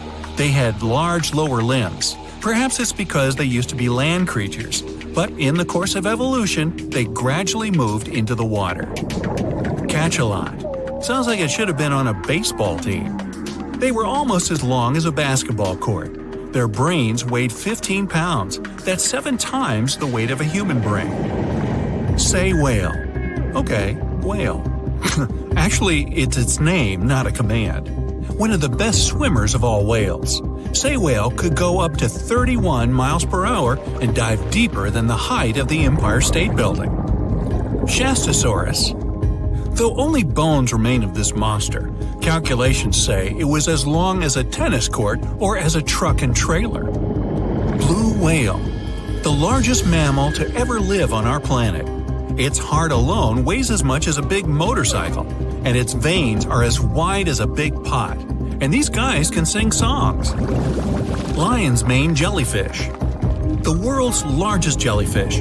It has a hat 7 feet wide and tentacles as long as a 10-story building. Although they're not dangerous at all, people can still get tangled in their incredible tentacles like in a net. Portuguese man-o'-war. Although its head is very small, just like an ordinary jellyfish, its tentacles are as long as half a soccer field. And these things are venomous. They paralyze fish and anything caught in them, even people. So, stay away, huh? From thousands of dollars worth of treasure to brand new phones and ancient cities, let's dive into the water and see what we can find. Imagine going to the river to enjoy a boat ride. Who wouldn't want to take a couple of pics to make the memories of this trip last forever? Oops, the water split. Luckily, you've taken precautions and put your gadget in a waterproof bag. But what if you drop your phone to the bottom of the lake along with this case? This is what happened to some people. A scuba diver and a YouTuber dived into a river popular with tourists and lost some of their gear worth $20,000, including new iPhones and some jewelry. Oops. You might be familiar with the image of a car getting pulled out of the water, either from the movies or TV news. Large cargo vessels sometimes sink, and trucks inside them go along. That's what happened with the Thistlegorm wreck. It sunk in 1941 in the Red Sea, and these Bedford trucks were inside. Want to see something more valuable, like treasure? A British cargo ship was carrying a heavy load of silver ingots, but the vessel sank. Treasure seekers knew there was silver on the ship.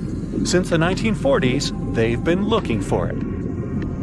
The Odyssey Marine team got lucky. They made the discovery in 2011. The treasure was more than 14,000 feet below the surface. The ship had carried more than 110 tons of silver ingots. Finders keepers! The Odyssey team kept 80% of the treasure and gave 20% to Her Majesty's Treasury. Of course, there were more items on the ship, like letters, teapots, and silk sheets.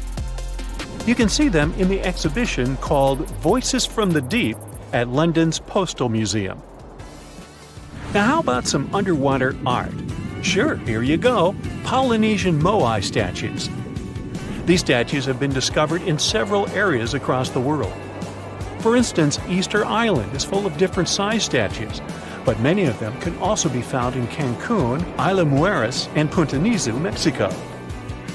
Seeing full-body statues from thousands of years ago under the water would probably be a lifetime experience.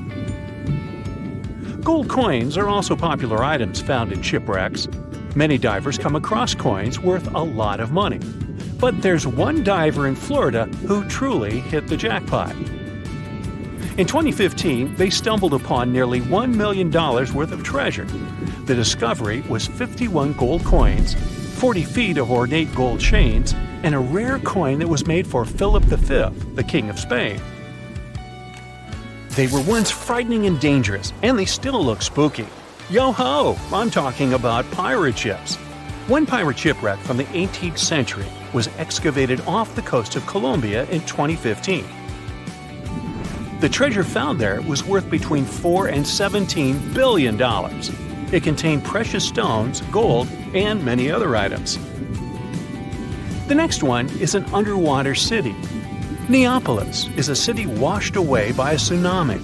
It was built on the coast of North Africa nearly 1,700 years ago. Divers uncovered the city's remains in 2017. Researchers have also discovered Roman columns, as well as household goods and tools. Now, let's go all the way back to 1503. Portuguese explorer Vasco da Gama was fighting a storm when he lost his ship Esmeralda. The ship was discovered in 1998, but it had to wait for more than a decade to be excavated. Researchers found navigational tools there. They didn't have as much value as Spanish gold, but they were historical treasures. Now, in Amsterdam, they fish for bikes in canals. 1/3 of working Amsterdammers cycle to work. Others use their bikes for different purposes, like exercising, going shopping, and so on. There are more bikes in Amsterdam than permanent residents. Unfortunately, many bicycles and even some cars end up in Amsterdam's canals. The fact that Amsterdam has 165 canals with a combined length of 60 miles doesn't make the authorities' job easier. Obviously, the owners don't throw their bikes into the water. Bikes can end up in the canals because of strong winds, vandalism, theft, or by accident. Every year, authorities fish up between 12,000 and 15,000 bikes. Our next one is a lost city. Heraklion was ancient Egypt's gateway to the Mediterranean. It became submerged and hidden under the sand. This city was famous. Maybe you've even heard about it. It was mentioned in the legend about Helen from Sparta and Paris from Troy. So, how was this ancient city discovered? In the early 2000s, a team of divers found a huge fragment of rock on the seabed and took it up to dry land. It turned out that it was a piece of the statue of Hapi, who was the lord of the river of ancient Egyptians. The team continued searching and found 6 other pieces. Around them, they saw temple ruins, pieces of pottery, jewelry, coins, oil lamps, and so on. Even an old copy of the New York Times. Nah, not really. Granada Underwater Sculpture Park is the world's first, what else, underwater sculpture park. Why is this park so special, besides being located in the beautiful waters of the Caribbean? You can see the park on a snorkeling or scuba diving trip. The sculptures are about 9 to 16 feet underwater. The atmosphere and the experience itself make it special. The sculptures are made from concrete and steel. Some of them weigh as much as 15 tons. They're covered with underwater creatures. The statues were put there to help protect reefs, maintain the health of the ecosystem, and restore underwater life in that area. Now, submarines are designed to go underwater, so maybe you wouldn't expect to see them on this list. But submarines do, in fact, sink. Divers have discovered many submarines. For instance, an Australian submarine was found off the coast of Papua New Guinea more than a century after it had sunk. Now here's another submerged city, but this one was left underwater on purpose. You can see the ancient ruins of Lion City in a lake in China. This lake was created in 1959 when the valley, at the base of Five Lions Mountain, was flooded to create a hydroelectric power station. The 1,400-year-old city, now ruins, got submerged by this flow and stayed this way for over 50 years. It lay untouched at the bottom of the lake until its exploration started in 2001. Divers found out that many structures, carvings, guardian lions, and arches were still preserved. Researchers mapped and documented Lion City. They also looked for a way to protect these structures from further damage. In 2011, the city was announced to be an historic relic under protection. When you see the ruins of Lion City for the first time, the view will take your breath away. So don't forget to hold your breath. Imagine swimming in the dark waters. As you're approaching the city, you see its huge walls and extensive carvings. Marvelous, isn't it? The Cancun Underwater Museum is probably the largest museum of its kind in the whole world. It wasn't lost, per se, but now it's home to an aquatic ecosystem. Who wouldn't want to combine scuba diving and snorkeling with a visit to a world-class garden with 500 sculptures? Placed 30 feet under the surface, these sculptures are made from pH-neutral marine concrete so that they can stay on the ocean floor. Plus, here, the sculptures change over time, unlike in a traditional museum. That's because they become part of the underwater environment and a home to various plant and animal species. In one installation, nearly 450 life-size figurines are grouped together to hint at the harmonious coexistence of humanity. There is also the Anthropocene, which is an actual submerged Volkswagen Beetle placed by the Manchonis Reef. Okay, this is not a lost and found item, but this is just, hey, it's a giant jellyfish and I wanted you to see it. This creature is known as the lion's mane jellyfish, and it's the largest known species of jellyfish. So, I'm happy now. And have you ever discovered anything underwater? Okay, let's face it, we humans are pretty ordinary. I mean, we're no superheroes with superpowers, right? What, you didn't get the memo? But the animal world has a bunch of superheroes. Some creatures live forever, and those who seem to not care about the laws of gravity. Critters that are immune to venom, and those that can run on water. And some of them will send shivers down your spine. So the first superpower on the list is the ability to live without water. Kangaroo rats can get by without water for years. They actually don't mind living without any water. Humans, on the other hand, can only survive 3 days without water. Humans 0, kangaroo rats 1.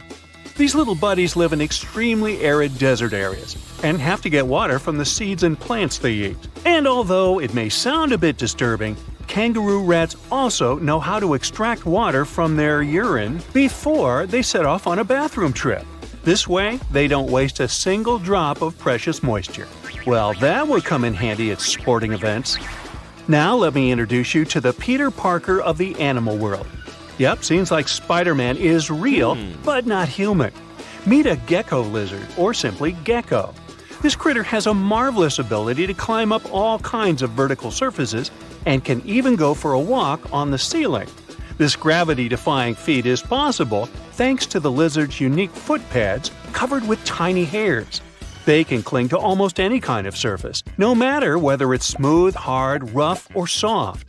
One more fun fact about these guys is that they lack eyelids, so they always keep an eye wide open for what's going on around them. If you wonder how they keep their eyes protected, here's the answer. Their eyes are covered with a transparent membrane, the cornea. Sure thing, they can't close their eyes, and if they have something in their eye, they simply lick it off. Right, they clean their eyeballs by licking them. I guess that's another superpower. Any supersonic superpowers here? Sure. A 1-inch long subtropical shrimp disorients its prey with a sonic boom. Despite its modest size, the pistol shrimp is one of the loudest marine animals. When the shrimp snaps its claws, it creates a sound as loud as a sonic boom. Naturally, this sound stuns the prey, and the shrimp can catch it without too much effort. Now, in the comic world, there's venom. In the animal world, there's a guy that can be called anti-venom. Opossums are known for their handy trick of pretending to have passed away when a predator attacks them. But that's not the end of the story. These guys are also immune to rattlesnake and pit viper venom. The secret is a peptide that helps opossums neutralize dangerous chemicals. This is the reason why snakes are a favorite treat on opossums' diet. There's one curious thing they have on their diet: ticks. One opossum can hoover up about 5,000 ticks per season, and most of them are picked off their own bodies. Now, imagine a fish that is so notorious that it's called a dangerous fish. It's mabenga, and it literally translates to dangerous fish in Swahili. This monster lives in freshwater and doesn't mind having a crocodile for lunch. Not a whole crocodile, but mabenga can take a bite out of them. But to be honest, these guys are intimidated by the crocodiles, the same way the crocs are intimidated by them. Now, you're watching this video on some gadget, right? Well, we all owe the gadgets we have to the electric eels in some way. I mean, all gadgets have batteries, and eels contributed a lot to the invention of an electric battery back in 1800. I know, the batteries have unrecognizably changed since then, but still, the first electric battery ever was invented thanks to electric eels. Anyway, if you see one of them and want to thank them for their magnificent invention, don't do that. Thing is, they can deliver shocks up to 860 volts. You don't want to experience that. Now let's talk about the Count Dracula of the animal kingdom. Nope, I'm not talking about bats. I'm talking about the fanged vampire fish. These fish are known as payara and have 2 long fangs protruding from their lower jaw. Here's why some people associate them with vampires. Hippos are the beauty gurus, since they know how to save a fortune on skincare. Living under the harsh African sun, these animals secrete a sweat-like red oily substance that evaporates and keeps the animals' bodies cool. Besides, the fluid works as a moisturizer, sunscreen, and antibiotic all in one. But they're not the only ones with such a superpower. Mantis shrimp know how to produce natural sunscreen too, but they use it for eye protection. It's all about amino acid pigments, and these pigments act as special filters that contribute to their sharp vision too. That's what I call multitasking. Meerkats have dark patches around their eyes which makes them look even cuter. But these black circles aren't there just to make these buddies more adorable. They also function as built-in sunglasses. The dark fur on the patches blocks the blazing sun, and as a result, meerkats can gaze directly at the sky. On top of that, the sentry, a meerkat that watches out for birds and other predators, can easily see danger coming and alert its mates.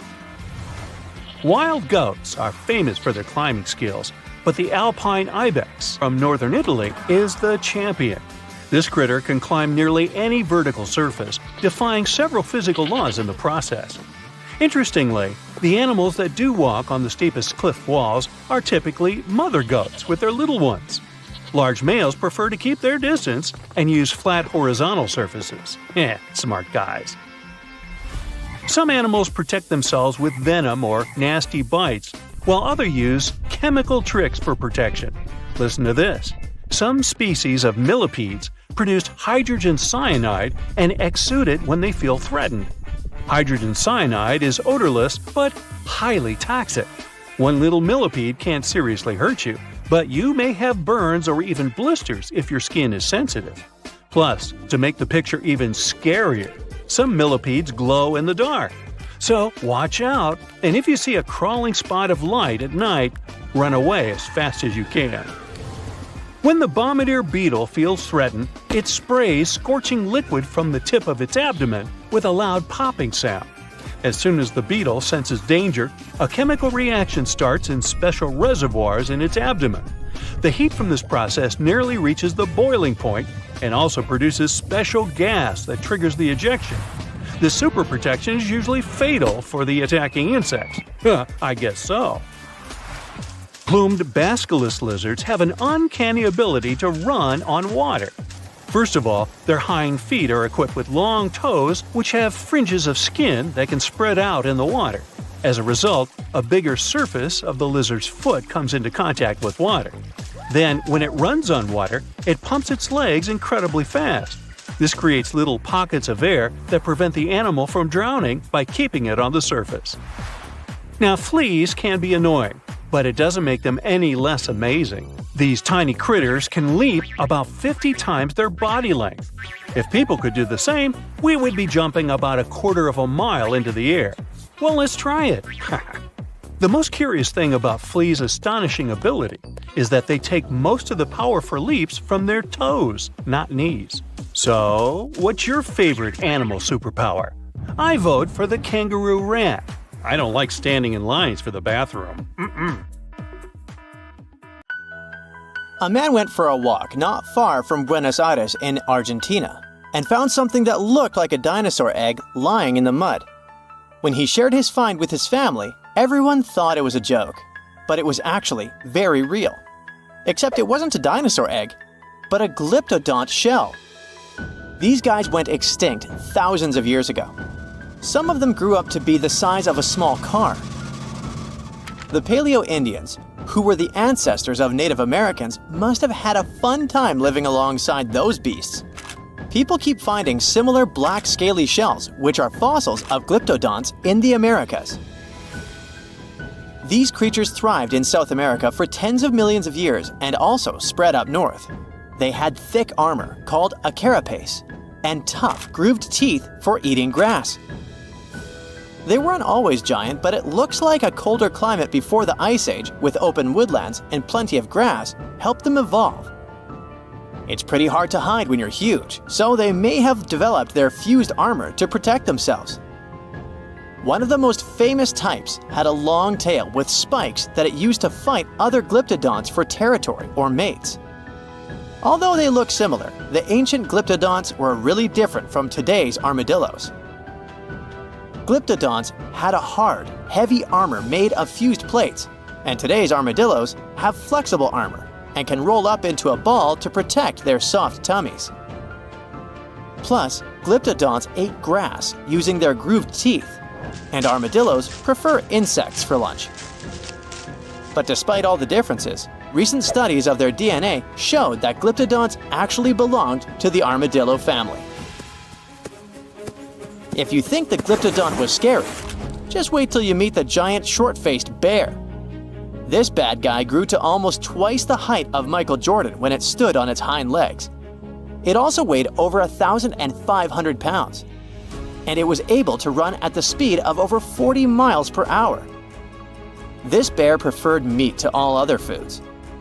Even its skull and teeth were designed for slicing through meat, and it had forward-facing eyes that gave it sharp vision. Its strong jaws and large muscles helped it crush bones to get to the nutritious marrow inside. The giant short-faced bear lived in places like Minnesota and west of the Mississippi River, all the way up to Alaska. It went after or scavenged big animals like bison, musk oxen, deer, and even ground sloths. But it eventually went extinct because its prey didn't survive the Ice Age. Today, the only living relative of the short-faced bears is the spectacled bear from South America. This guy is much smaller, about the size of a black bear, and it eats both plants and meat.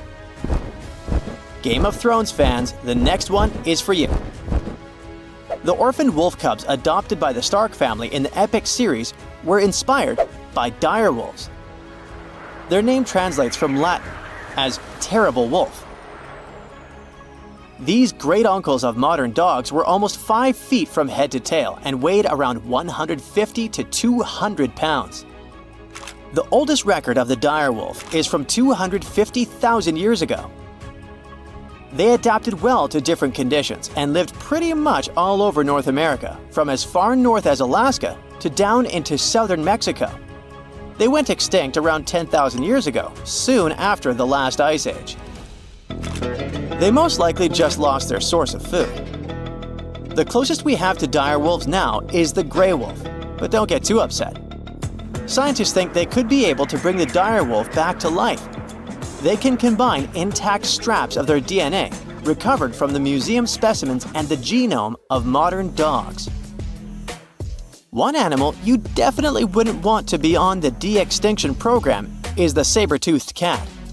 This bad guy lived in prehistoric North America and parts of South America. And nope, it's not related to modern tigers or other cats. It just went extinct. It had the title of the most fearsome Ice Age predator for a long time, until scientists found out at least one species of it was more like a kitty cat. Smilodon, by the way, Diego from Ice Age was one of those. Could only chomp down with 1/3 of the force of modern lions, but it could open its mouth at a 120 degrees angle, and it could wrestle even large prey to the ground with its powerful body, with disproportionately thick front legs and strong neck. The kitty was probably just too afraid to use its long and narrow teeth that could break easily. And one more detail. It had to have lips that could stretch well for the jaws to open wide, so it most likely drooled like a St. Bernard. Well, at least their teeth grew twice as fast as those of modern lions, and fully formed by the age of 3. The giant beavers, called castoroids, must have grown at the same rate, or so to get as big as a couch. They were about 8 feet long and weighed 200 pounds, which is as heavy as a large refrigerator. They had huge 6-inch long front teeth for gnawing, a narrow tail, and long, shaggy fur. This giant creature lived alongside mammoths and saber-toothed tigers in the woodlands of North America. Like today's beavers, the giant beaver probably spent a lot of time in the water since it was too heavy to move quickly on land. Unfortunately, we don't know for sure if giant beavers built equally giant dams. Even if they did, none of those structures survived over time. Some people think a giant beaver built a 4-foot-tall dam in Ohio, but it's just a guess. Eventually, the giant beaver disappeared, just like other big animals from the last ice age. Early human settlers in North America may have sped up its extinction, as they probably liked its thick fur and meat. By the Ice Age, mastodons, some remote offsprings of the early elephants from Africa, crossed a land bridge that once connected Siberia and Alaska and made it to North America. Mastodons, like woolly mammoths, had thick, shaggy fur that helped them keep warm in the cold climate of the Ice Age. But unlike the mammoths, who mostly grazed, mastodons were mostly browsers. They like to eat leaves from shrubs and the lower branches of trees. Scientists often find woolly mammoth fossils together, which means they probably lived in groups, like family herds. Mastodon fossils are usually lying alone. This means they may have preferred living on their own and only came together to mate or for a short time with their young. Sadly, both mastodons and woolly mammoths went extinct around 11,000 years ago, not long after the Ice Age. Scientists think this may have happened because of changes in weather patterns, fewer food sources, and possibly early humans. They figured out that one mastodon could feed a tribe for a week and dress them for years. You can mostly find camels in deserts in places like North Africa and the Middle East now. But scientists believe they actually came from North America, especially the lands west of the Mississippi River. Fossils show that camels appeared on Earth about 44 million years ago. In 2015, a team of scientists from the University of Louisiana discovered the bones of a giant ancient camel in Oregon. This camel was between 12 and 14 feet tall, like a modern giraffe. It lived around 7 million years ago and had a long neck to help it reach high plants. About 6 million years ago, some early camels crossed into Asia over the Bering Strait land bridge. Once they arrived in Asia, these camels split into two types we know today: the Bactrian camel with 2 humps and the dromedary camel with 1 hump. You won't find wild camels in North America anymore, but some of their relatives, such as llamas, alpacas, and guanacos, still live in South America. This invisible line divides the world into 2 parts, and most animals, fish, and birds, for some reason, can't cross it. The line is called the Wallace Line, and it runs between Australia and Asia. It has its name after Alfred Russel Wallace, a British scientist and explorer who discovered it in 1859. He traveled to Asia to explore a group of islands called the Malay Archipelago. As Wallace walked through the jungles, climbed hills, and sailed on boats, he noticed something like an invisible wall. On its west side, in places like Borneo and Sumatra, he saw animals you might find in Asia. There were big rhinos munching on leaves and monkeys swinging from tree to tree. The forests were full of life, with all kinds of animals you'd expect to see in a jungle. But in places like Sulawesi and Lombok, just across the imaginary line he came up with, Wallace found animals more like the ones in Australia and colorful birds like cockatoos. The behaviors of animals differ on different sides of the Wallace Line.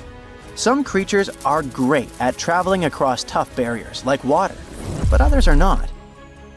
For example, bats can fly across open water, but they sometimes cross the Wallace Line. On the other hand, big animals that live on land like elephants usually stay on just one side of the line. Some birds are shy and like to stay hidden in thick bushes and trees to avoid predators. They wouldn't feel safe flying over wide stretches of water with no place to hide. Plants don't stick to the Wallace Line as strictly as animals do, because they spread in their own unique ways, like with seeds carried by the wind, water, or animals. One plant genus, the eucalyptus, mostly stays on the Australian side. But one eucalyptus tree has made its way to the Philippines on the Asian side. Underwater, the Wallace Line doesn't matter as much. The area between the Wallace Line and Australia is called the Coral Triangle, and it's bursting with life. Now, after more than 150 years, scientists think they finally have an explanation of the Wallace Line mystery. They believe it all started about 35 million years ago, when Australia broke away from Antarctica and slowly moved up to crash into Asia. When this happened, the crash created a chain of islands called the Malay Archipelago between Asia and Australia. This caused extreme changes in the weather, which made the area very different and affected which animals could live there. Researchers used a computer model that looked at how more than 20,000 species of animals from both sides of the Wallace Line would have behaved millions of years ago. When Australia started to drift away from Antarctica, it opened up a huge new era of deep ocean around Antarctica. This is where the biggest ocean current on Earth, called the Antarctic Circumpolar Current, began to flow. This swirling current made the planet's climate much cooler and completely changed how animals could live in different places. But not all animals were affected in the same way. Indonesia stayed warm and rainy, which was perfect for animals from Asia. These creatures could hop from island to island like stepping stones and make their way toward Australia. But animals from Australia had a harder time. Over millions of years, they had gotten used to living in cooler, drier places, so the tropical islands didn't suit them as well. Scientists believe if we can see how animals adapted to big changes in weather patterns millions of years ago, we might be able to predict how today's animals will cope with a similar situation. Other scientists after Wallace also tried to describe and explain the invisible natural border between Asia and Australia, and came up with their lines. The Weber Line, for example, is in a slightly different location than the Wallace Line, between the Oriental and the Australasian faunal regions within Wallacea. It's a group of mainly Indonesian islands that are separated by deep water straits from the Asian and Australian continental shelves. They were never connected to the big continents by land, so animals that could swim, fly, or float across the water made it to these islands. That's why the creatures living there are so unique and come from both Asia and Australia. Weber's line is where the balance tips. If you go one way, most of the animals are from Asia. If you go the other way, most of the animals are from Australia. Another important migration event in the history of our planet happened in the Americas. Around 30 million years ago, South America became a separate landmass as tectonic plates moved and pulled it away from Antarctica and Africa. Once it was on its own, the animals living there started to evolve in unique ways and turned into creatures you couldn't find anywhere else in the world. There were animals we still see today, like opossums, giant rodents like capybaras and chinchillas, armadillos, anteaters, and sloths. Some of the animals from those times are now extinct. There were giant ground sloths, bigger than cars, roaming around. There were glyptodonts, which were like giant armadillos with super tough, bony shells. There were also huge, scary birds that couldn't fly, but could chase down their prey. Up in North America, animals could still travel to other parts of the world through the Bering Strait. So North America was full of different animals like deer, bison, horses, camels, and even mammoths and mastodons. They all lived alongside predators like big cats, wolves, and bears. About 3 million years ago, the continents of North and South America got connected by a strip of land called the Isthmus of Panama. It formed because the tectonic plates shifted again. Some major volcanic activity between 25 million years ago also contributed to the process. Animals started to move between North and South America, and this long process went down in history as the Great American Interchange. During the Ice Age, huge glaciers in the north grew and shrank over tens of thousands of years. When the glaciers were at their biggest, they held so much water that the sea levels dropped, and forests probably turned into wide grassy plains. So animals had the perfect conditions to cross over. Giant ground sloths were among the animals that went up north from South America, all the way to Alaska. One special kind even roamed the chilly tundras alongside woolly mammoths and caribou. Lots of North American predators decided to explore the South. There were cats like cougars, jaguars, and saber-toothed tigers with their giant teeth. Wolves, foxes, otters, raccoons, and bears also joined the migration. The short-faced bear could stand up to 13 feet tall and weigh as much as a small car. South America also had some funny-looking animals called sanus, or South American native ungulates. These were hoofed mammals that evolved into all kinds of weird shapes while South America was isolated. Big animals from North America, for example, relatives of elephants with strange tusks, came to the south and became some of the largest creatures around. The ancestors of today's llamas settled in the Andes Mountains, and deer, tapirs, and peccaries thrived in the forests. Animals kept moving back and forth between the continents for thousands of years. But as the Ice Age ended, many of the bigger animals, like the giant ground sloths, couldn't adapt and disappeared. It seems North American animals were better at adapting to their new homes. You can find armadillos, porcupines, and opossums from South America in North America. But many of South America's most famous animals like jaguars, llamas, and spectacled bears left North America long ago. Scientists think South America's animals, after being isolated for millions of years, had a harder time dealing with new challenges when their ecosystems changed. Chances are, you have a dog wagging its precious tail around the house or sniffing at your feet. Ever marveled at how keen your dog's hearing is? I mean, it can hear you opening a bag of chips even if you're on a different floor in the house. Even with this amazing ability, most household dogs don't have the best hearing in the animal kingdom. Actually, they're not even in the top 5. On that note, let's venture into the world of animal hearing and try to imagine what life sounds like for other creatures. Look, we humans are pretty great. We've got all kinds of talents, but when it comes to the auditory Olympics, we're not even in the running. Put us next to a cat or a bat, and our ears look kind of basic. Take elephants, for instance. They are big animals, and so are their ears. Their auditory organs are capable of capturing infrasound waves. Now, these are not your run-of-the-mill sound waves. They're low-frequency, rumbling whispers that we humans can't hear. This means elephants can pick up on things like rain clouds on the move. Not only that, but these massive mammals have a pretty clever way of communicating too. They stomp the ground, creating vibrations barely noticeable to us. But to elephants, these vibrations are the equivalent of a long-distance phone call.